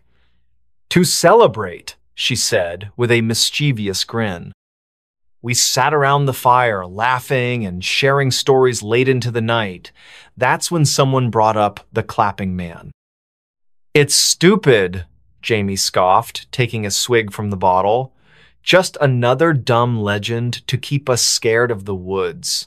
Who even believes that crap?" Her words hung heavy in the air, though none of us argued. There was an unspoken agreement among us. While most viewed the story as folklore, there remained a kernel of unease buried deep within each of us. Maybe it was the way the wind picked up suddenly, rustling the leaves overhead, or the distant howl of a coyote echoing through the valley. Whatever it was, it made the silence afterward feel heavier than usual. Then came the dare. "Fine," Jamie said, slamming the bottle onto a log. "If you guys don't believe me, let's prove it. Let's go find this Clapping Man and see if he actually exists." No one responded immediately. Instead, we exchanged nervous glances, the flickering flames reflecting off our faces. Finally, another friend, Sam, spoke up. "All right, but only if you do it first." Jamie smirked, standing up abruptly. "Deal." Armed with flashlights and a growing sense of dread, we ventured deeper into the woods surrounding the lake. The path narrowed quickly, forcing us to walk single file as the canopy above thickened, blocking out the moonlight. Every snap of a twig or scuttle of unseen creatures sent shivers down my spine, but I tried to convince myself it was just the alcohol talking. When we reached a clearing, Jamie stopped abruptly. She turned to face us, her eyes gleaming with determination or maybe bravado. "Watch closely," she said, raising her hands. Then, without hesitation, she clapped twice. The sound echoed through the clearing, reverberating off the trees before fading into silence. For a moment, nothing happened. Just the soft rustle of leaves and the occasional chirp of insects. Then, a faint clap, distant yet unmistakable, answered hers. I froze, my breath catching in my throat. Beside me, Sam muttered, "Did you hear that?" Before anyone could respond, another clap followed, closer this time, and then another, each one louder than the last, closing in like footsteps in the dark. Panic set in as Jamie stumbled backward, dropping her flashlight. The beam rolled away, illuminating the edge of the clearing and revealing a shadow moving between the trees. It wasn't human.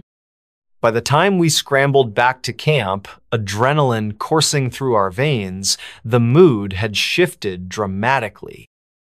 No one joked anymore. Instead, we huddled together, speaking in hushed tones while keeping watch over the woods. Hours passed, and though the claps hadn't returned, none of us dared to sleep.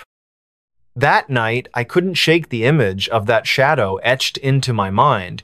It moved unnaturally, almost fluidly, slipping between trunks with ease. And those claps, they weren't random. They were deliberate, calculated, like someone or something was playing a game with us. Over the next few days, strange occurrences plagued our group. Faint clapping echoed in the distance whenever we ventured near the woods. Footsteps trailed behind us on empty paths. Once, I swore I saw movement out of the corner of my Aya figure crouched low among the cornfields, watching silently. When I turned to look directly, it vanished. But the worst part? None of us had initiated the ritual again. Yet the claps persisted. One evening, after everyone else had gone to bed, I decided to take a walk along the lakeshore. The air was cooler now, carrying with it the scent of pine and damp earth. I walked aimlessly, trying to process everything that had happened. Was it real?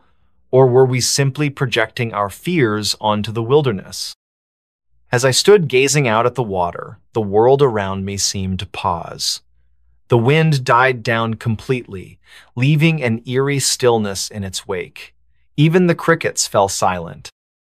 That's when I heard the unmistakable sound of clapping. At first, it was soft, almost imperceptible. Then it grew louder, closer. Each clap resonated through the air, sending chills racing up my spine. I spun around, heart pounding, searching for the source. Nothing. Until the final clap came. It wasn't from behind me. It wasn't from the woods. It was right beside me, so close I could feel the vibrations in my chest. I screamed, bolting toward the campsite, ignoring the branches clawing at my arms and legs. By the time I reached the others, tears streamed down my face, and I couldn't form coherent sentences.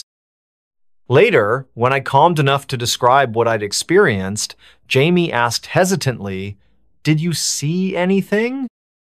I nodded slowly. A shape, tall and thin, too thin. And his smile, it didn't move. It stayed frozen, like he knew something we didn't. After that night, things escalated rapidly. Claps echoed throughout the campsite at random intervals, waking us from fitful dreams. Shadows loomed constantly at the edges of our vision, retreating whenever we tried to investigate. One morning, we discovered footprints leading away from the lake, impossibly large and unnatural. And then there was the mirror.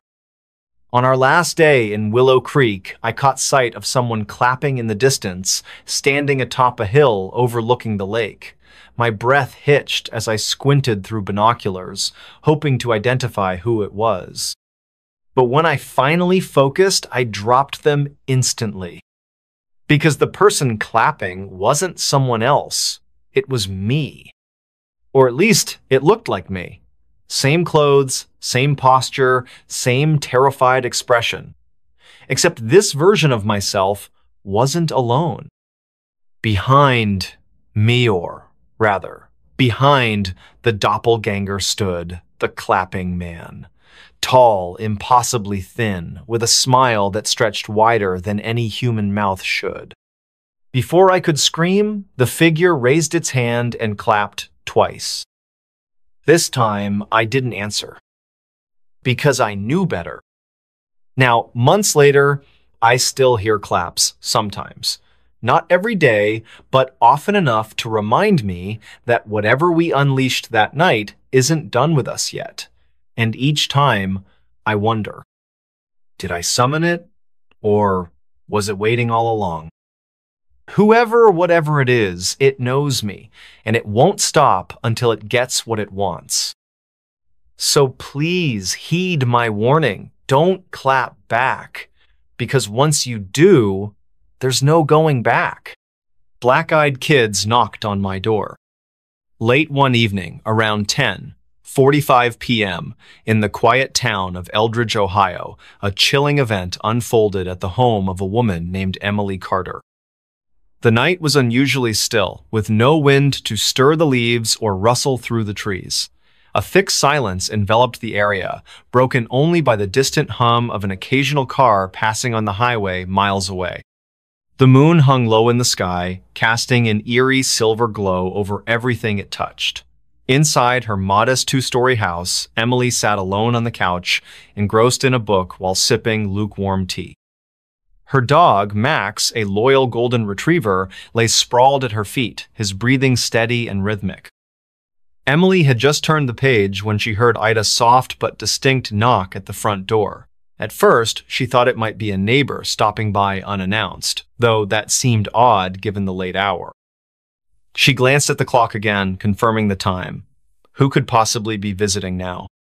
Setting her book down carefully, she rose from the couch, her heart beginning to beat faster as unease crept into her mind. Max lifted his head, ears perked, sensing something amiss. He let out a low growl, his tail twitching nervously against the carpet. As Emily approached the door, she hesitated, peering cautiously through the peephole. What she saw made her blood run cold. There stood two children, no older than 10 or 11 years old, dressed in dark clothing that seemed far too formal for their age. Their faces were pale, almost ghostly white under the dim porch light. But what truly unnerved Emily were their eyes pitch black, void of any visible iris or pupil, like staring into the depths of endless night. Her breath caught in her throat, and she instinctively stepped back from the door. "Who's there?" she called out shakily, her voice trembling despite her attempts to sound calm. Her fingers tightened around the edge of the doorframe as if seeking some kind of stability. Outside, the children remained eerily silent, their heads tilted slightly to one side, as though studying her reaction. It was unsettling, unnatural even. Max began barking loudly now, his protective instincts fully awakened. His frantic noises filled the otherwise silent house, creating a stark contrast to the oppressive stillness outside. "Please," one of the children finally spoke, their voice surprisingly deep and resonant for such young-looking beings. "We need help. Our car broke down nearby and we don't have anywhere else to go tonight." Their tone carried an odd cadence, monotone yet strangely persuasive.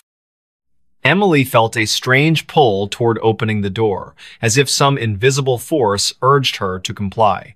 But another part of her screamed louder, warning her not to trust these visitors. "No, I can't," Emily stammered, her resolve strengthening as fear gave way to caution. "I'm sorry, but I cannot open the door. You should call someone who can assist you better." She tried to keep her voice firm, though panic bubbled beneath the surface. The children didn't respond immediately.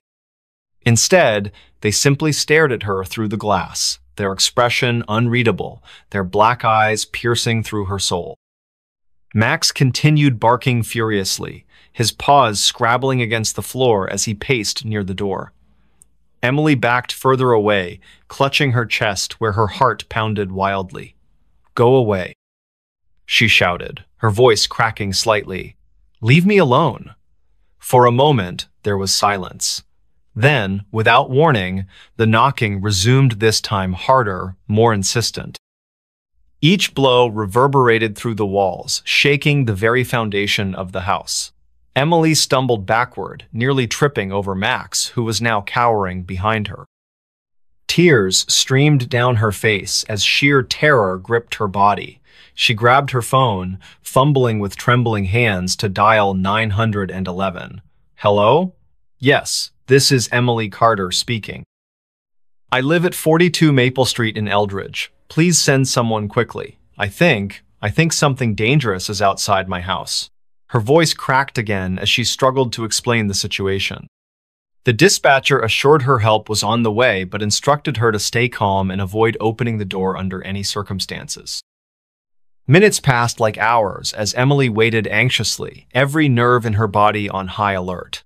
The knocking persisted, growing louder and more relentless with each passing second. At one point, it stopped altogether, leaving an unsettling silence that was somehow worse than the noise itself. Emily wondered if they had gone or if they were merely waiting for the perfect moment to strike. Finally, sirens wailed in the distance, growing closer until their sound echoed directly outside her house. Relief washed over Emily as she watched red and blue lights flash across her windows. Officers arrived swiftly, their boots thudding heavily on her porch. When they opened the door, Emily collapsed into their arms, sobbing uncontrollably. They promised to investigate thoroughly, but when they stepped outside, there was no sign of the mysterious children. No footprints, no evidence of a vehicle breakdown, nothing to indicate anyone had been there at all. In the days that followed, Emily couldn't shake the memory of those haunting black eyes. She read stories online about similar encounters, people claiming to have met so-called black-eyed kids who appeared during the night asking for entry into homes or vehicles. Some dismissed them as urban legends, while others swore they were supernatural entities preying on human vulnerability. Whatever they were, Emily knew one thing for certain: she would never answer the door after dark again. The experience left an indelible mark on her psyche, a constant reminder of the unseen dangers lurking beyond the safety of her own four walls. Even months later, whenever she heard a knock at the door, her pulse quickened and her mind replayed that terrifying night in vivid detail. And though she told herself repeatedly that it was over, deep down, she couldn't help but wonder if the black-eyed children were still out there, watching, waiting, searching for their next victim. Next story. The house that changes layout every night. Rooms move when you're asleep. I never thought I'd end up here, this place. It was supposed to be a fresh start, a new chapter in my life after everything fell apart. But now I'm not so sure what's real anymore. It all started when the letter arrived. A plain envelope with no return address, just my name scrawled across it in faded ink. Inside was a single sheet of paper, brittle and yellowed with age. The words were simple but strange. You've inherited a house. No explanation, no details about who sent it or why. Just an address, a small town I'd never heard of, nestled deep within the woods. At first, I didn't believe it. Inheritance? From whom? I had no family left, no one I could think of who would leave me anything. Still, something about the letter felt off. Like it wasn't meant for me to question. So, against better judgment, I packed my things and drove toward the unknown. The drive took hours longer than expected. The GPS kept glitching, rerouting me through winding back roads that seemed to twist and turn endlessly. By the time I reached the town, the sun was setting, casting long shadows over rows of dilapidated houses, And then I saw it, the house.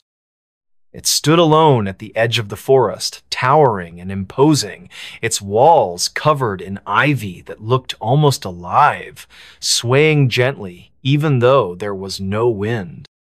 The windows were dark, their glass cracked and clouded with dust.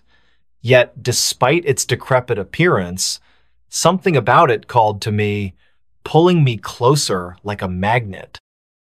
As I stepped out of the car, the air grew colder, heavier. My breath fogged in front of me as I approached the front door. It creaked open as if expecting me, revealing a dimly lit hallway lined with peeling wallpaper. There was no sign of life incidino furniture, no personal belongings, just silence. And yet, I stayed. For the first few days, nothing seemed unusual. Sure, the house was old and needed repairs, but other than that, it felt normal enough. I set up camp in what appeared to be the largest room on the ground floor, using a sleeping bag and some spare blankets. During the day, I explored the rest of the house, cataloging each room in my mind. There was a kitchen with rusted appliances, a dining area with a broken table, and several bedrooms upstairs, each more bare than the last. But then, the changes began. One morning, I woke up to find a door where none had been before. It stood halfway down the hall, slightly ajar, leading into darkness. I stared at it for a full minute, trying to convince myself I'd imagined it. But no matter how hard I tried, I couldn't shake the feeling that something was wrong. Reluctantly, I opened the door, only to discover another hallway behind Itone that led straight to the staircase I'd already seen earlier. Shaking my head, I closed the door and went about my day, chalking it up to exhaustion from moving in. But later that evening, I noticed something else. One of the windows in the living room was gone, replaced by a solid wall.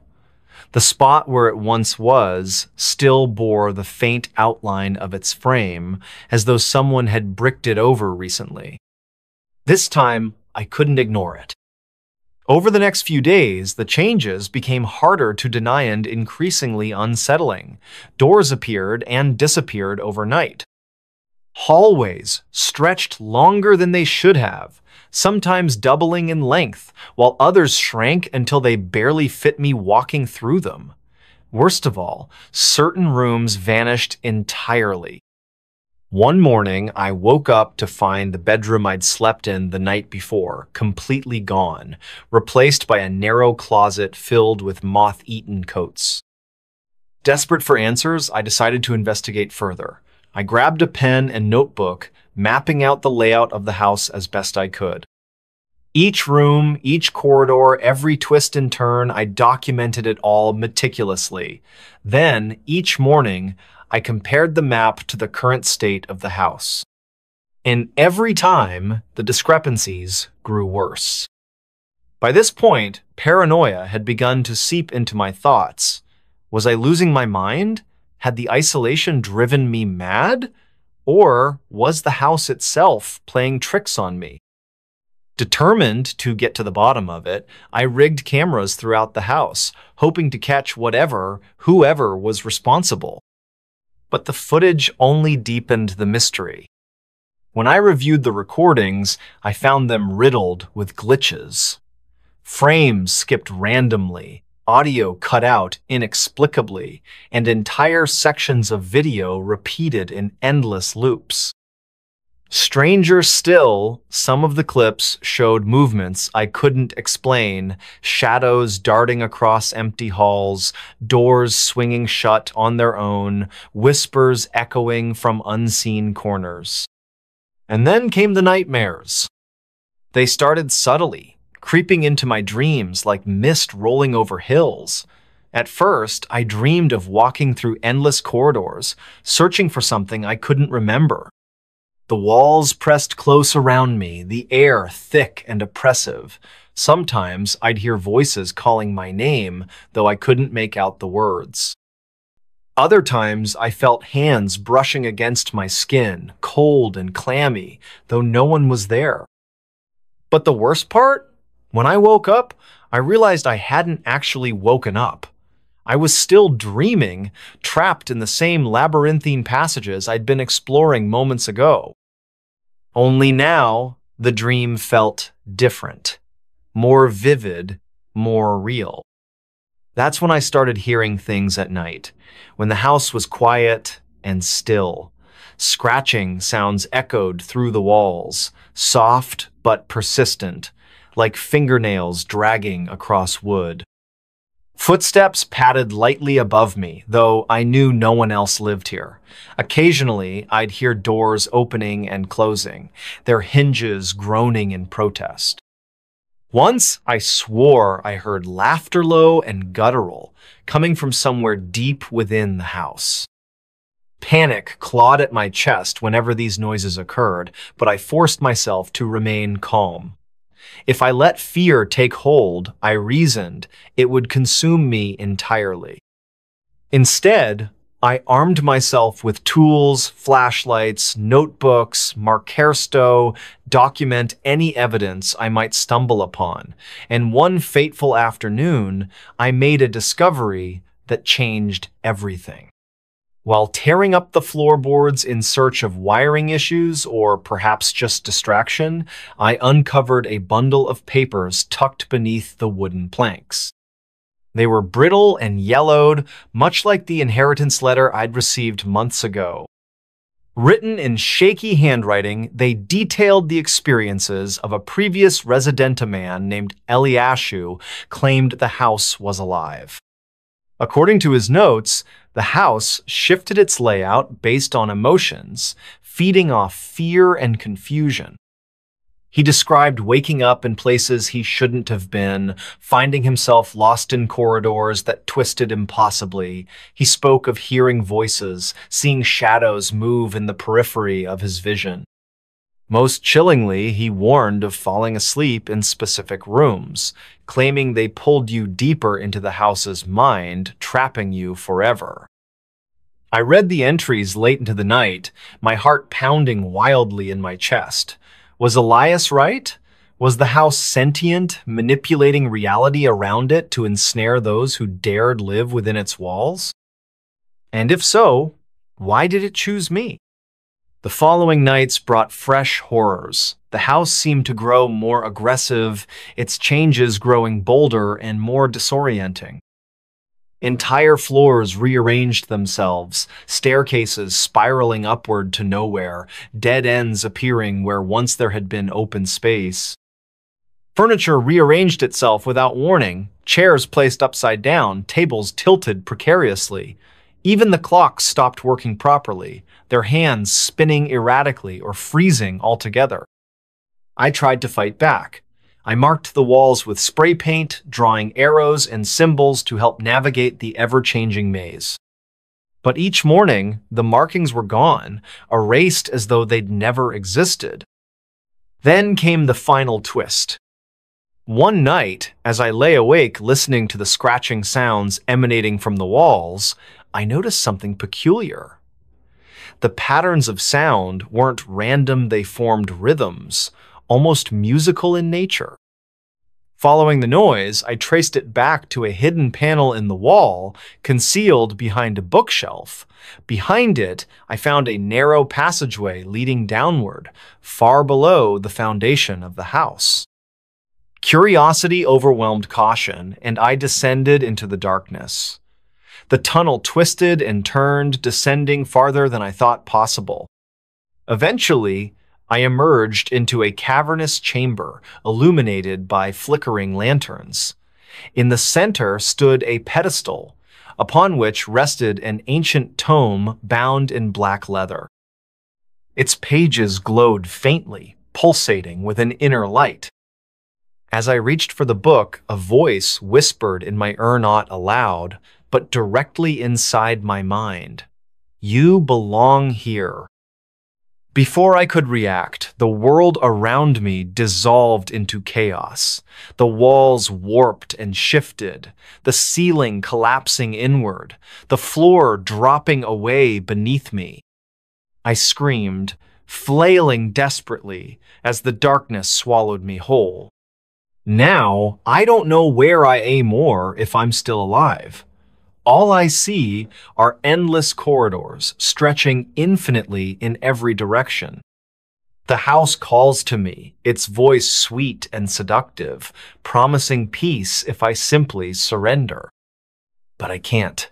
Not yet, because if I do, I'll never escape. Will you? Next story. Lost for 7 minutes in another dimension. The wind was calm, the air crisp with autumn's chill. I had been walking along the familiar path near my Homia shortcut through the woods that I took every evening after work. It was nothing out of the ordinary, until it happened. I remember stepping outside at exactly 6:43 p.m. My phone told me so. The screen glowed faintly as I scrolled through emails, trying to clear my mind before heading into the forest. The sun hung low on the horizon, casting long shadows across the pavement. Everything seemed normal, too normal. As I entered the wooded area, the trees closed around me like ancient sentinels guarding secrets too old to comprehend. Their branches stretched high above, forming a canopy that filtered the fading sunlight into soft, golden hues. Birds chirped softly in the distance, their melodies blending seamlessly with the rustle of leaves underfoot. It was peaceful, serene even. But then, something shifted. At first, I didn't notice anything unusual. Maybe it was just a trick of the light tour. Perhaps the way the shadows danced against the bark of the trees made them seem more alive than they should have been. Still, there was an unsettling feeling creeping up my spine, one I couldn't shake no matter how hard I tried. And then it hit me. There's this part of the trail where the ground dips slightly, creating a small incline followed by a decline. You know the kind you don't think twice about because you've walked over it hundreds of times without incident. That day, though, it wasn't different. Or maybe it was. I stepped forward, my left foot descending onto the slope, when suddenly everything went black. Not pitch black, mind you, more like gray. A suffocating, heavy shade of gray that enveloped everything around me. One moment I was walking, the next I felt myself falling not physically, but mentally. Like slipping between gears in a car, only instead of shifting smoothly, each transition jarred painfully against my consciousness. When I opened my eyes again, I wasn't where I belonged. The world before me bore little resemblance to the forest I'd known all my life. Instead of towering pines and oaks, the landscape consisted of jagged, twisted structures jutting upward from the ground like broken bones piercing flesh. These weren't buildings in the traditional sense, they looked organic yet mechanical, pulsing faintly with veins of blue-green energy coursing beneath translucent surfaces. The sky above was wrong too. No clouds marred its surface, but neither did it resemble any earthly atmosphere. It shimmered constantly, like oil spilled across water, reflecting colors that shouldn't exist. Violet, teal, crimson streaks swirling endlessly without pattern or purpose. But what struck me most wasn't the surreal scenery, it was the silence, complete and absolute. No bird song, no wind whispering through non-existent foliage, no sound at all. Just emptiness. And yet, despite the absence of noise, I could feel something watching me. Something or someone just beyond the edge of perception.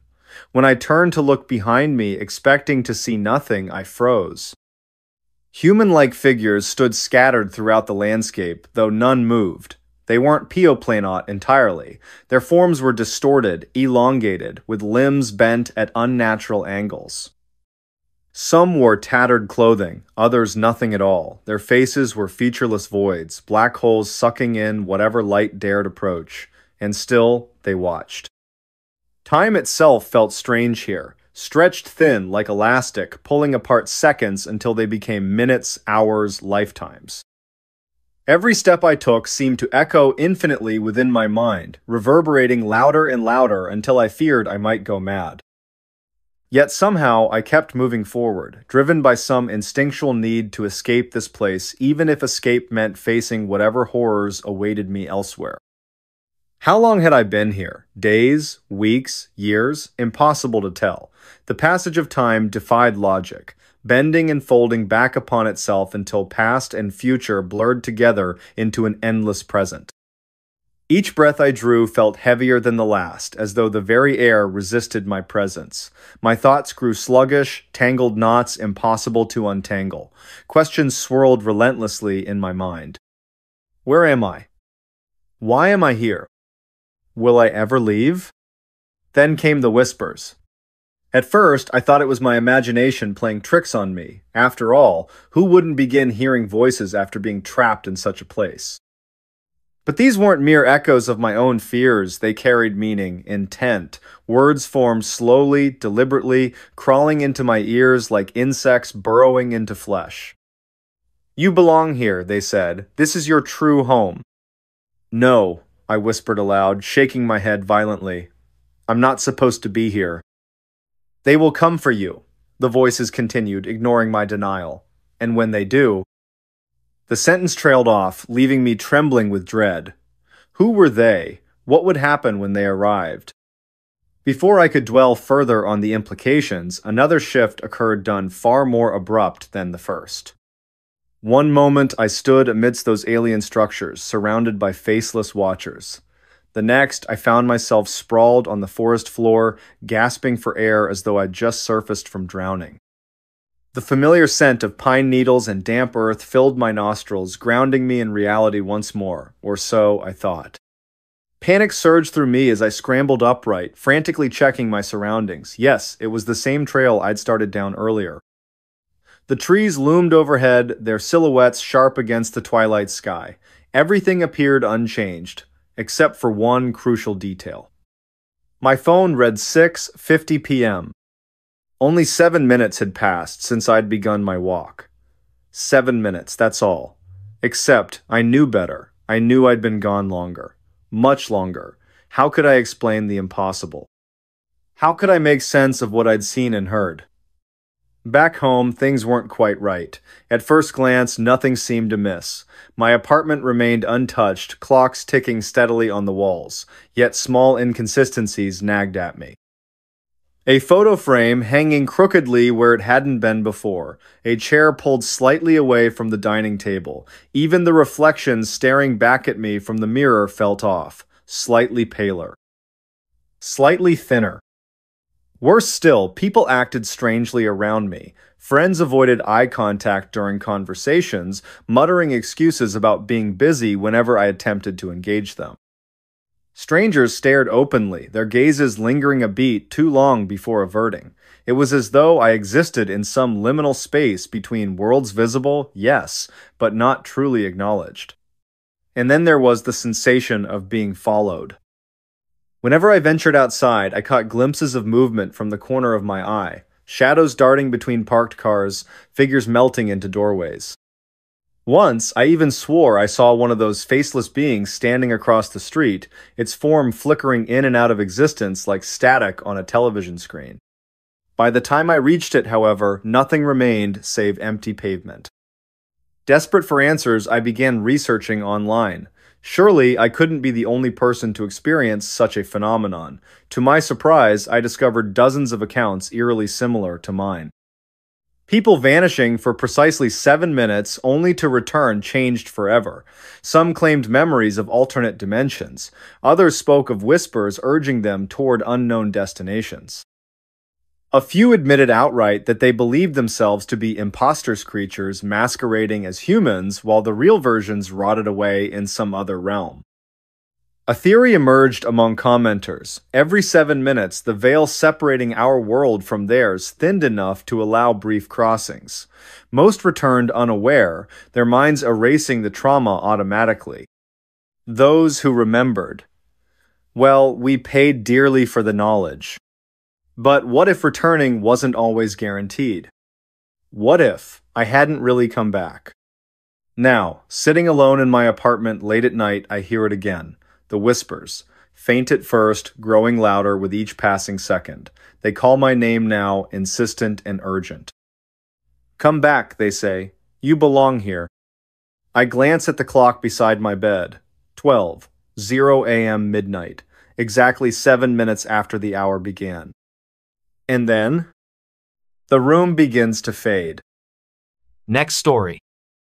Alone in office, rainy night shift horror, lonely office in the rain.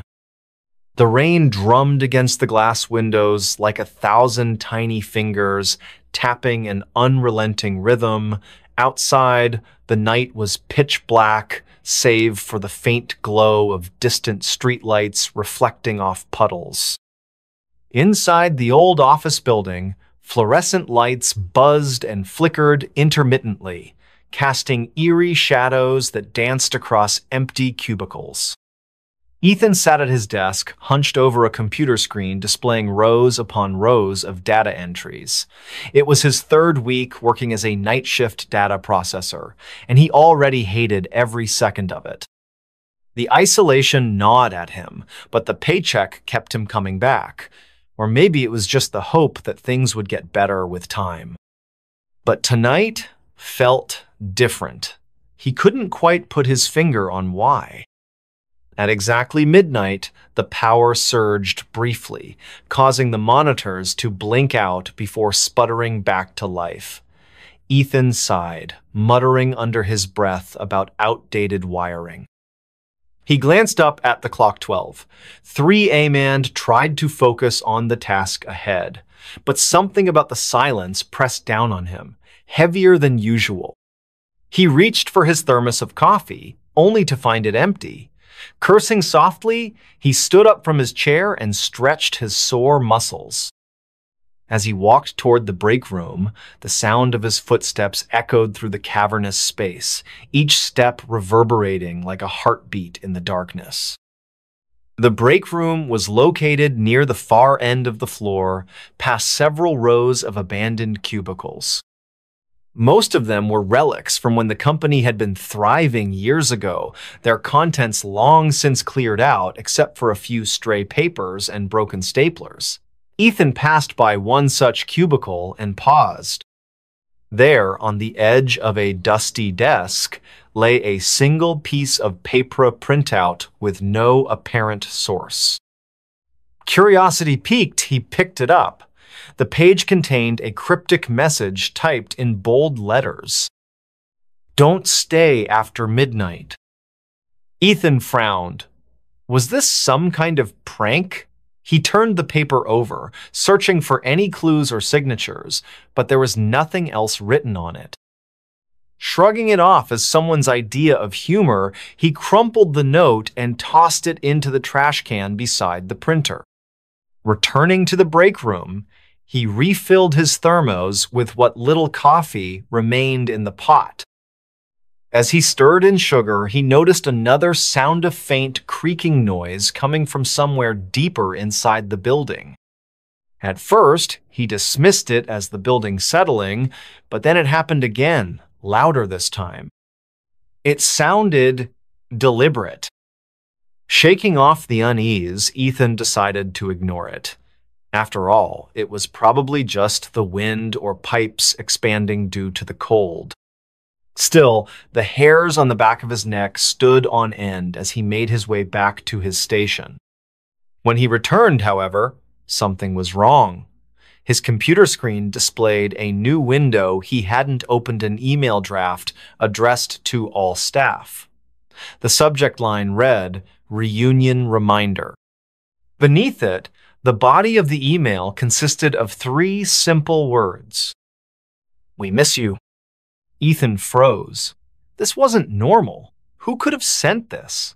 More importantly, why did those words send chills down his spine? Before he could investigate further, the intercom crackled to life. A low, distorted voice whispered through the speakers, "You shouldn't be here."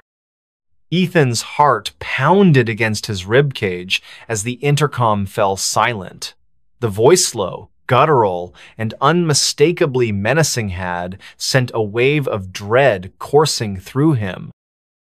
He stared at the speaker above his head, half expecting it to speak again, but the room remained eerily quiet, save for the relentless patter of rain outside.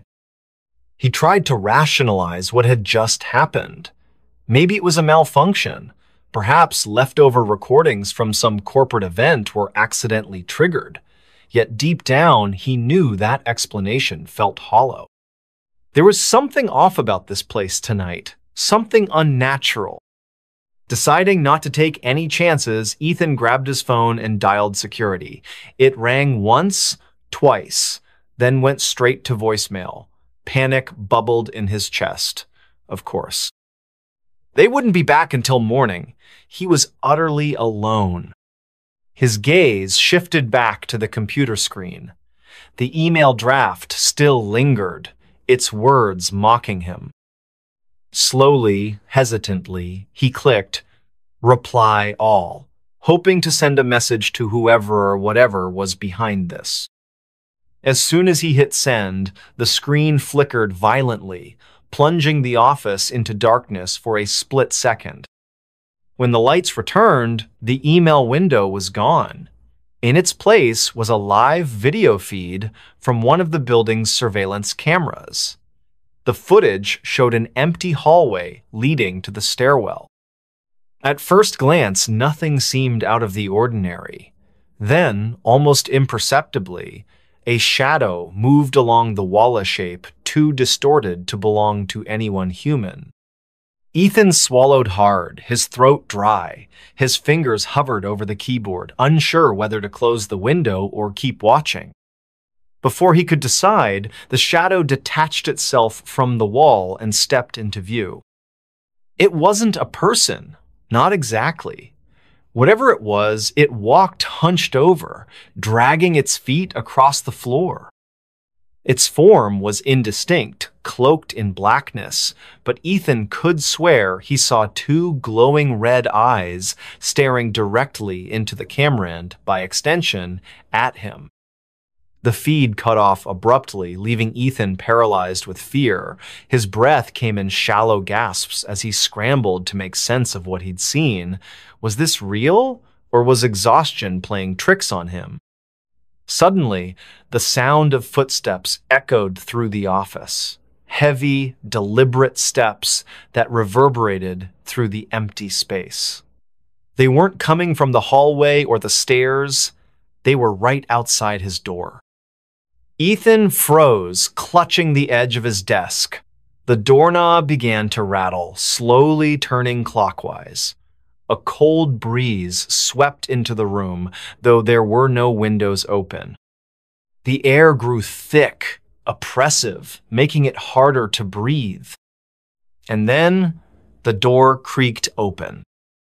Standing in the doorway was a figure cloaked in shadows, its face obscured by darkness. For a moment, Ethan thought it might be someone else working late, but as the figure stepped closer, he realized it couldn't possibly be alive. Its movements were jerky, unnatural, and its presence radiated pure malice. Who are you?" Ethan stammered, his voice trembling. The figure didn't respond. Instead, it raised a hand, pointing directly at him. From its fingertips, tendrils of smoke-like mist unfurled, curling toward Ethan like serpents.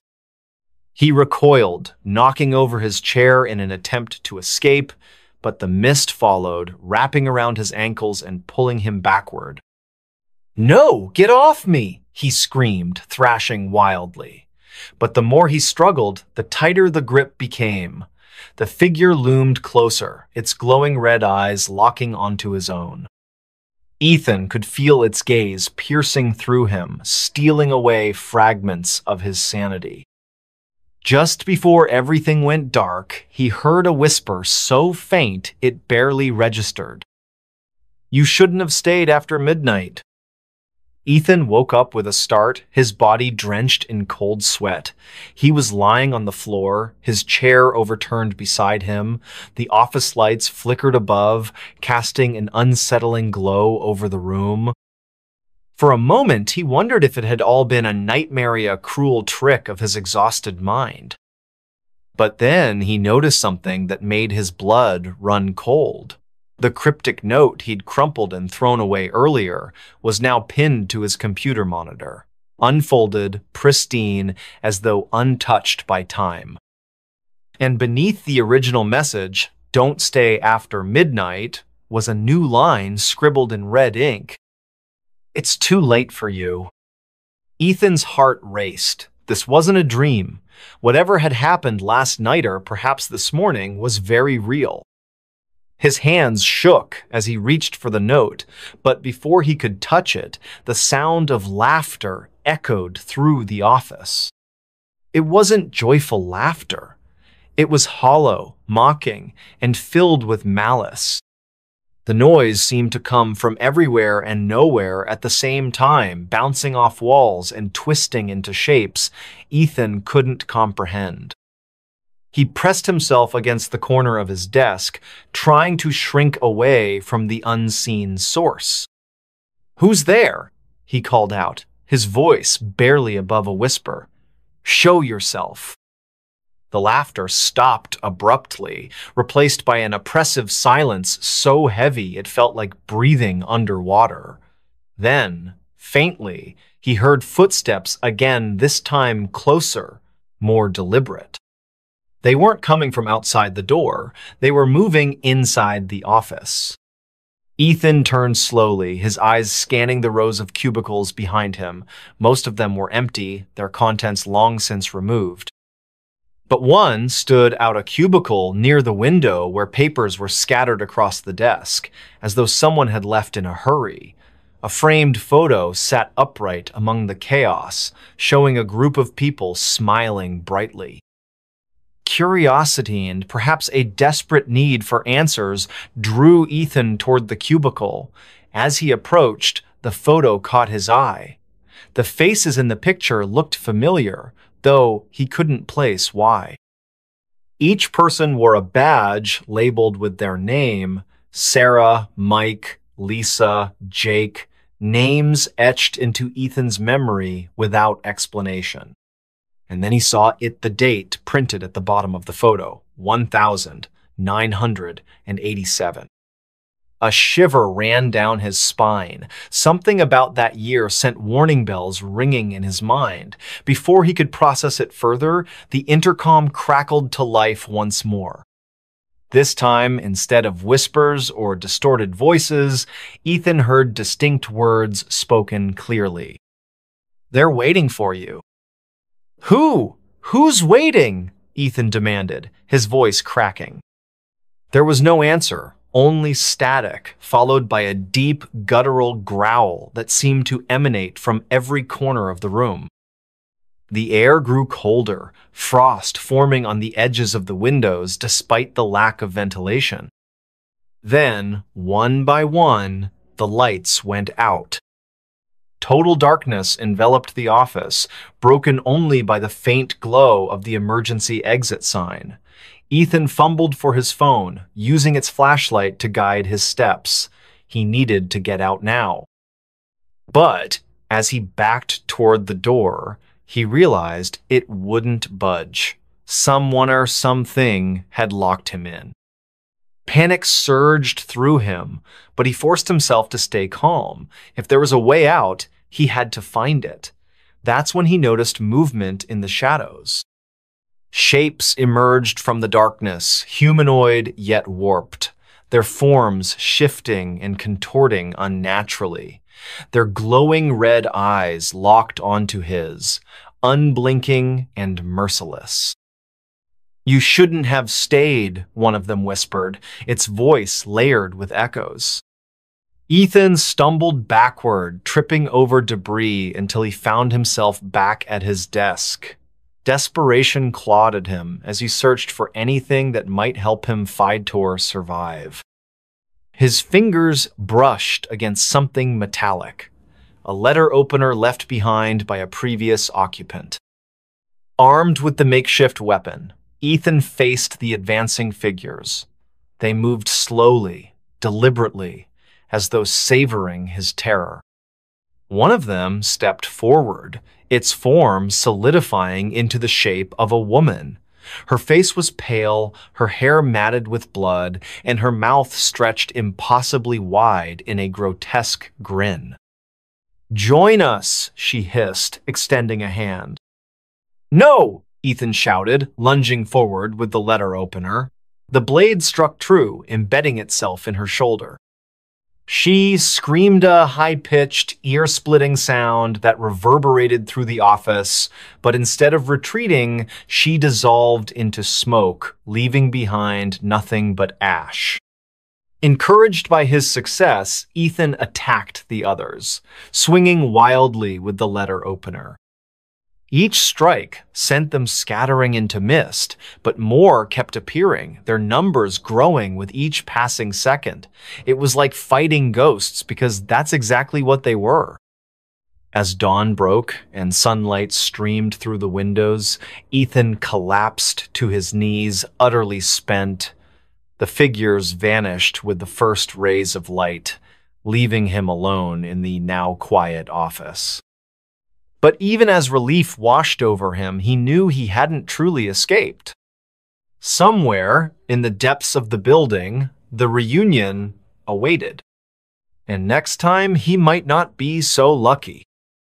Ethan staggered out of the office building as the first light of dawn painted the sky in hues of orange and pink. His body ached, his mind reeling from the events of the night. He had survived, but at what cost? The figures may have vanished with the sunrise, but their promises lingered in his thoughts like venomous whispers. As he reached his car, Ethan noticed something wedged beneath the windshield wiper, a manila folder marked with the words, "Confidential, do not open." His heart sank. Against every instinct screaming at him to leave it alone, he opened the folder.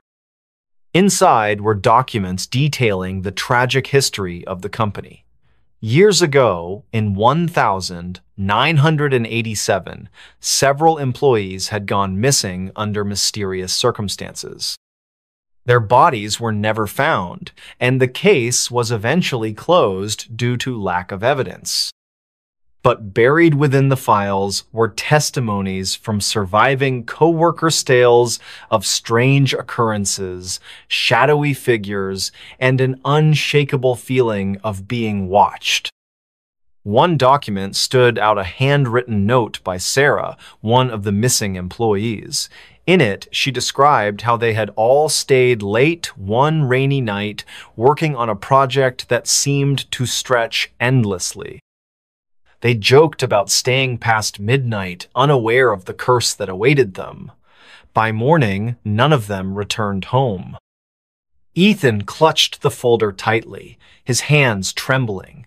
He realized now why the photo had felt so familiar. It was a warning. A reminder that those who stayed after midnight didn't just disappear, they became part of the cycle. Before climbing into his car, Ethan glanced back at the office building. Through the rain-streaked windows, he thought he saw movement and outline of figures gathered around his old desk, staring out at him. One of them raised a hand, beckoning him closer. With a scream, Ethan slammed the door shut and sped away, leaving the building and its secrets far behind. But deep down, he knew he couldn't escape forever. The reunion wasn't over. It had only begun. Months later, another night shift worker took Ethan's place. On their very first night, they received a cryptic email draft addressed to all staff. The subject line read, "Reunion Reminder." Beneath it, 3 simple words echoed through the empty office. "We miss you." And so, the cycle continued. Next story. Trapped in the looping highway. The drive begins. It was supposed to be a simple road trip. Nothing more than a late-night drive through rural highways to clear our heads. Me, Jake, and Sarah, three friends who had been inseparable since high school. We'd done countless road trips before, but this one felt different from the start, though I couldn't put my finger on why. We left at around midnight when the world seemed quieter, like it held its breath, waiting for something or someone to wake it up. The air was crisp, carrying with it that faint metallic scent you only get after a summer storm. It wasn't raining now, but the clouds were thick enough to block out most of the stars. Just a sliver of moonlight spilled onto the asphalt ahead of us, lighting up the winding path of Route 47. Jake was behind the wheel, humming along to some old rock station he loved so much. Sarah sat in the back seat, scrolling aimlessly through her phone, probably checking social media for the 100th time that day. And me? I was riding shotgun, staring out the window at the endless rows of trees lining either side of the highway. They loomed over us, their shadows stretching long across the road as if trying to reach into our car. "Man," Jake said after a while, breaking the silence, "this place feels kind of creepy." "What do you mean?" Sarah asked, finally looking up from her phone. "I don't know," Jake shrugged, glancing briefly at me. "Just the way these woods look, like they're watching us or something." I laughed nervously, brushing off his comment. "You've been watching too many horror movies again, Jakes." He grinned, clearly pleased with himself for planting the seed of unease in all of us, but deep down I couldn't shake the feeling that maybe he wasn't entirely wrong. At first, everything seemed normal. The hours ticked by slowly, marked by the occasional gas station pit stop and bursts of laughter whenever Jake told one of his ridiculous jokes. But then, things started to feel off. It began with the landmarks. We passed a rusted-out barn with peeling red paint, its roof half collapsed under years of neglect. There was also an abandoned gas station tucked between two massive oak trees, its neon sign flickering weakly even though no one had worked there in decades. Both places looked familiar not because we'd seen them earlier in the night, but because they reminded me of photos I'd once scrolled past online. Rural decay captured in grainy black and white images. But then we drove past them again. My stomach dropped. "Guys," I whispered, my voice barely audible over the hum of the engine. "Didn't we just see that barn?" Sarah frowned, leaning forward to peer out the windshield. "What are you talking about?" "I swear, we passed it 10 minutes ago." My eyes darted back and forth, searching for any other explanation. Maybe I'd misremembered, or maybe fatigue was playing tricks on me. After all, it was nearly 3 in the morning. Jake glanced at me, concern etched into his features. "Are you sure, man? Maybe it's just another barn that looks similar." And yet, as we continued driving, the pattern repeated itself. The same twisted tree jutting out of the ground like a gnarled hand reaching for the sky. The same billboard advertising a diner we never stopped at. Even the exact spot where a deer had frozen in headlights before bolting into the woodsit happened twice, almost perfectly synchronized. Something was wrong. Terribly, horribly wrong. The next sign came from technology. First, the GPS. Jake had plugged in coordinates for a small town we planned to visit later in the morning. At least, that's what he thought he did. Because every time he tried recalculating the route, the screen would freeze, displaying the words "Destination Unreachable" in bold red letters. No matter how many times he restarted the app or toggled settings, nothing changed. Then there was the radio. It started looping the same sanga, haunting melodies sung by a voice that sounded both ancient and eerily familiar, over and over again. Each repetition felt louder, closer, as if the music were coming from somewhere inside the car rather than the speakers themselves. When Jake finally turned it off, the eerie silence that followed was almost worse. Time refused to progress. Our watches stopped working simultaneously. Phones lost signal entirely, showing blank screens instead of the usual no service message. Even the dashboard clock remained stuck at 2:37 a.m., blinking endlessly like a broken digital alarm clock. That's when panic set in. Tensions flared quickly. What had started as playful banter devolved into shouting matches fueled by exhaustion and fear. "It's not my fault," Jake snapped, slamming his fists against the steering wheel. "I didn't program this thing. How am I supposed to fix it?" "You should have brought paper maps," Sarah shot back, tears streaming down her face. She hadn't cried during any of our previous adventures, but tonight she looked utterly defeated. "Why didn't you listen to me? Why didn't anyone listen?" I wanted to intervene, to calm them both down, but words failed me. Instead, I stared out the window, hoping against hope that the landscape would change. That we'd stumble upon an exit leading to safety, but no such luck. Hours or perhaps mere moments passed in silence. The only sounds were the tires crunching against gravel and the faint whistling of wind slipping through cracks in the windows. Every mile marker read the same number, mile 187, over and over again. Fatigue crept in relentlessly. My eyelids grew heavy, but sleep refused to claim me. Every time I closed my eyes, visions of the looping highway played behind them, endless and suffocating. And then, we saw it. A figure standing on the shoulder of the road, silhouetted against the dim glow of our headlights. A manner, at least, something resembling a man dressed in tattered clothing that fluttered unnaturally in the breeze. His face was obscured by shadow, but his posture radiated malice. "Stop the car!" Sarah screamed, gripping the seat in front of her so tightly her knuckles turned white. Jake slammed on the brakes, sending us skidding to a halt mere feet away from the stranger. For a moment, none of us dared move. Then, slowly, Jake rolled down the window. "Can we help you?" he called out, his voice trembling despite his best efforts to sound brave. The figure tilted its head slightly, as if considering whether to respond. Then it spoke in a voice that echoed like thunder, reverberating through the car and rattling our bones. "You shouldn't have come here," it said, each word dripping with menace. "Turn back while you still can." Before anyone could reply, the figure vanished without a trace, leaving behind only the faint smell of burnt rubber. Realization dawned on us all at once. We weren't merely lost, we were trapped in a loop, a time-space anomaly that defied logic and reason. No matter which direction we turned, no matter how fast we drove, we always ended up right where we started. Exits appeared and disappeared inexplicably. One moment, a clear signpost reading Exit 56 would guide us towards salvation.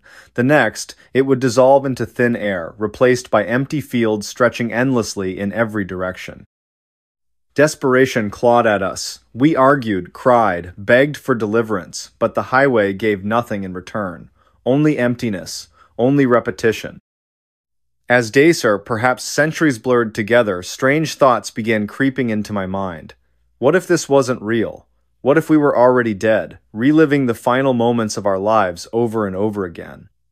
Or worse, what if we were being punished for sins we couldn't remember committing? One evening, was it morning? We spotted a car ahead of us. Identical to ours in make and model, it moved parallel to ours, keeping pace effortlessly. Inside sat figures identical to ourselves, Jake, Sarah, and me, except their expressions were vacant, hollow, devoid of life. "They're us," Sarah whispered, clutching her knees to her chest. "They're what we'll become if we don't escape." But escape proved impossible. No matter how hard we tried, the car refused to leave the highway. Its wheels spun endlessly, propelling us forward yet never allowing us to advance. And then we escaped. Or so we thought. When we finally pulled off the highway, the world outside felt alien. Buildings crumbled, weeds choked sidewalks, and people walked stiffly, their faces pale and gaunt. A newspaper headline caught my eye. "Local teens disappear on mysterious highway. Last seen 3 years ago." 3 years? Impossible. Yet the date matched today's reality, or what passed for reality now. Relief washed over us briefly, but it was short-lived. As we stood outside the car, catching our breath, I noticed something unsettling. The same rusted-out barn we'd seen countless times on the highway loomed in the distance, its silhouette unmistakable. "No," I muttered, my voice trembling. "Not again." For a split second, I considered running, but then I realized it wouldn't matter. The loop had claimed us, and it wasn't finished yet. So here I sit, writing this account, unsure if anyone will ever find it, unsure if I'm even real anymore. Because sometimes, the highway calls you back. And when it does, there's no turning away. Is anyone still listening? Next story. The day everyone vanished from a mall. It started like any other Saturday, or so I thought. You know how it goes, weekends are for errands, catching up on chores, maybe grabbing lunch with friends if you're lucky. For me though, weekends usually meant running errands alone. That's just life when you're an adult, right? Responsibilities pile up faster than you can say coupon. So there I was, standing in front of my car, keys jingling in hand, mentally ticking off my to-do list. First stop, the grocery store. Second stop, the mall. Why the mall? Well, because sometimes even adults need new socks, and maybe some snacks from the food court while I'm at it. It wasn't anything special, just another trip to pick up a few things before heading home to collapse onto the couch. I pulled into the parking lot around noon. The sun was shining, casting long shadows across the pavement. Cars were lined up neatly in their designated spots, shoppers bustling between them with bags swinging from their arms. Everything seemed perfectly normal, too normal, almost. As I stepped out of my car and locked the doors behind me, I couldn't help but notice something odd, a faint hum in the air. Not loud enough to be distracting, but noticeable enough to make me pause. My phone buzzed in my pocket, breaking the momentary silence. I glanced down at the screen. It was just a spam message offering a free trial subscription to something I didn't care about. I sighed, deleted it, and shoved the phone back into my pocket. Inside the mall, everything felt familiar yet strangely distant. The chatter of voices echoed through the halls, blending together into a comforting background noise. Kids ran past me, laughing as they chased each other through the crowd. Parents called after them, voices strained but not angry. Vendors hawked their wares, shouting deals that no one really needed but everyone pretended to consider. It was all so ordinary until it wasn't. At first, it was subtle, almost imperceptible. I was walking toward the shoe store when I noticed the absence of sound. One moment, the hallways were alive with conversation and footsteps. The next, everything went quiet. Dead quiet. Like someone had pressed mute on the world. My heart skipped a beat. I stopped in my tracks, turning slowly to look around. People were still there, still moving, but now they moved without making a sound. Their lips moved silently, hands gestured meaninglessly, feet shuffled forward without producing even the softest squeak against the tiled floor. It was like watching a silent movie, except this wasn't fiction. This was real life spiraling into something inexplicable. I stood frozen, unsure whether to laugh or scream. Was this some kind of prank, some elaborate setup orchestrated by the mall management to scare customers, or was I losing my mind? I pinched myself hard, expecting the sharp sting to snap me out of whatever illusion I was trapped in, but nothing changed. The eerie silence remained, pressing down on me like a heavy blanket.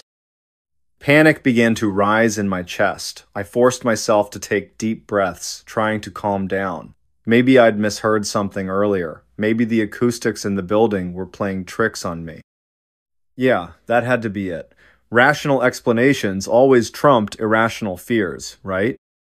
But then came the flickering lights. They weren't supposed to do that. Fluorescent bulbs hanging overhead sputtered and dimmed, casting the hallway in waves of shadow and light. At first, it was just a brief stutter, a second-long hiccup that might have gone unnoticed under different circumstances, but then it happened again, and again. Each time, the darkness lingered longer, stretching out like molasses over the walls and floors. Now fully alert, I quickened my pace, weaving through the crowd of soundless figures. No one seemed to notice the disturbance, or perhaps they simply couldn't. Either way, their blank expressions unnerved me more than I cared to admit. Were they aware of what was happening? Could they hear the growing unease inside my own head?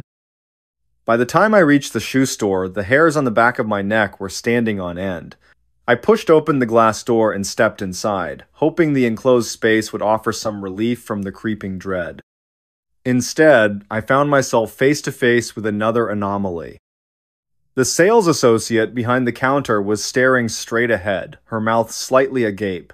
She blinked occasionally, but otherwise she remained motionless as if frozen mid-action. Her name tag read Lila, but Lila wasn't responding to my presence. Not that I blamed her, I probably looked like a lunatic standing there, wide-eyed and trembling. "Excuse me?" I said, my voice cracking. When she didn't react, I tried again, louder this time. "Hello?" Still nothing. A cold sweat broke out across my forehead. This couldn't be happening. None of it made sense. What had started as a mundane trip to the mall was quickly unraveling into a nightmare scenario straight out of a horror movie. Except this wasn't a movie, this was reality. My reality. And then it got worse. The realization hit me all at once, like a freight train barreling down the tracks. The people weren't ignoring me, they weren't there. Not really. They existed only as echoes of themselves, remnants of the world I once knew, and they were disappearing, one by one, leaving me alone in a sea of emptiness.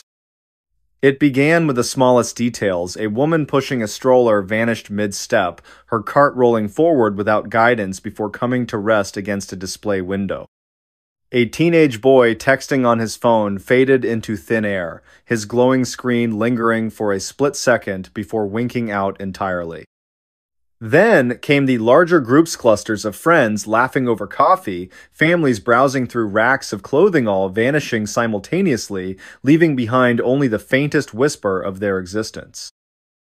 I stumbled backward, tripping over my own feet as wave after wave of disbelief crashed over me.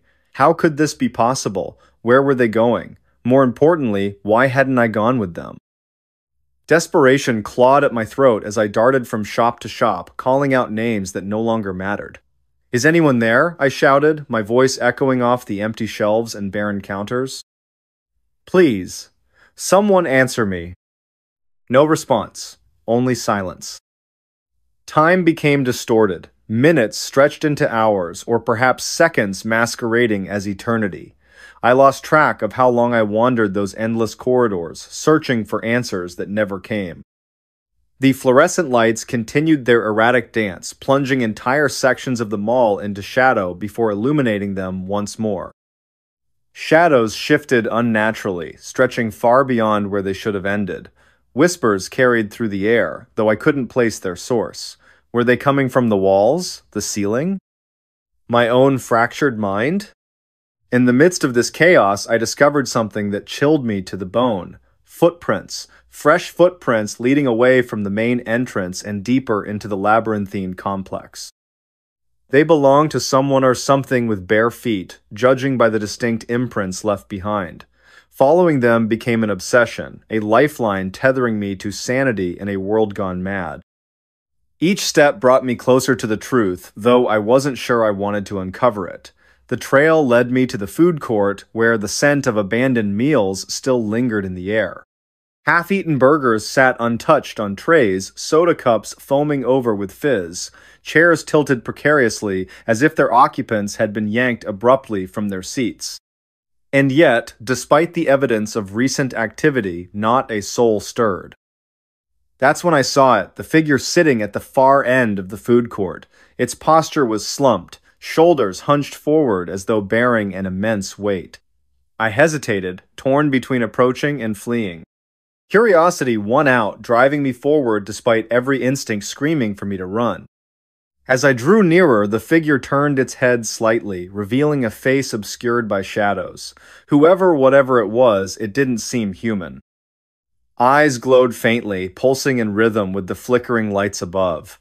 Its mouth opened, emitting a low, guttural growl that reverberated through my chest. "Who are you?" I whispered, my voice barely audible over the pounding of my heart. The creature tilted its head, studying me with unnatural intensity. Then, without warning, it pointed a bony finger directly at me. "You shouldn't be here," it rasped, its voice gravelly and distorted. What do you mean? I demanded, taking an involuntary step backward. Where is everyone else? The creature chuckled a sound both hollow and menacing. Gone, all gone. Before I could press further, the ground beneath us trembled violently. Tables overturned, dishes shattered, and the air filled with a deafening roar. The creature disappeared in a flash of light, leaving me alone amidst the wreckage. When I came to, I was back at the entrance of the mall. The bright sunlight streaming through the windows told me it was still daytime, though how much time had passed since the incident was anyone's guess. Confusion overwhelmed me as I stared at the rows of cars parked outside, wondering if I'd imagined the entire ordeal. But then I noticed the date displayed on my phone. It was yesterday's date, yesterday. A chill ran down my spine as the implications sank in. Had I been caught in some sort of temporal anomaly? Was the mall somehow outside the flow of normal time? And if so, why was I spared while everyone else vanished? Over the following days, I returned to the mall repeatedly, hoping to find answers. Each visit yielded the same result: an empty shell devoid of life, save for the occasional glitch or distortion that hinted at forces beyond comprehension. The authorities dismissed my claims as delusions, chalking them up to stress or exhaustion, but I knew what I'd seen and heard. To this day, the mall remains abandoned. Rumors circulate about its strange history, tales of disappearances, and unexplained phenomena. Some say it's cursed. Others believe it serves as a gateway to another dimension. Me? I don't know what to think anymore. All I know is that I'll never set foot inside those walls again. Or will I? Because every night I dream of the creature's words, "You shouldn't be here." And every morning I wake up back at the entrance. Don't just watch in the dark. Click subscribe, like, and join now.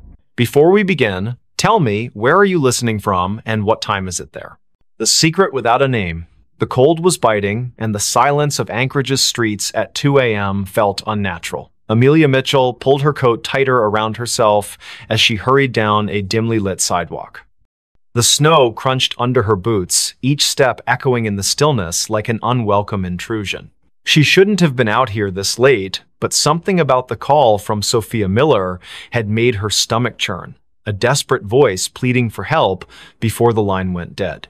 Amelia's breath came out in visible puffs, quickening with every second that passed. Her gloved hands tightened around the strap of her bag as she turned onto Sophia's street.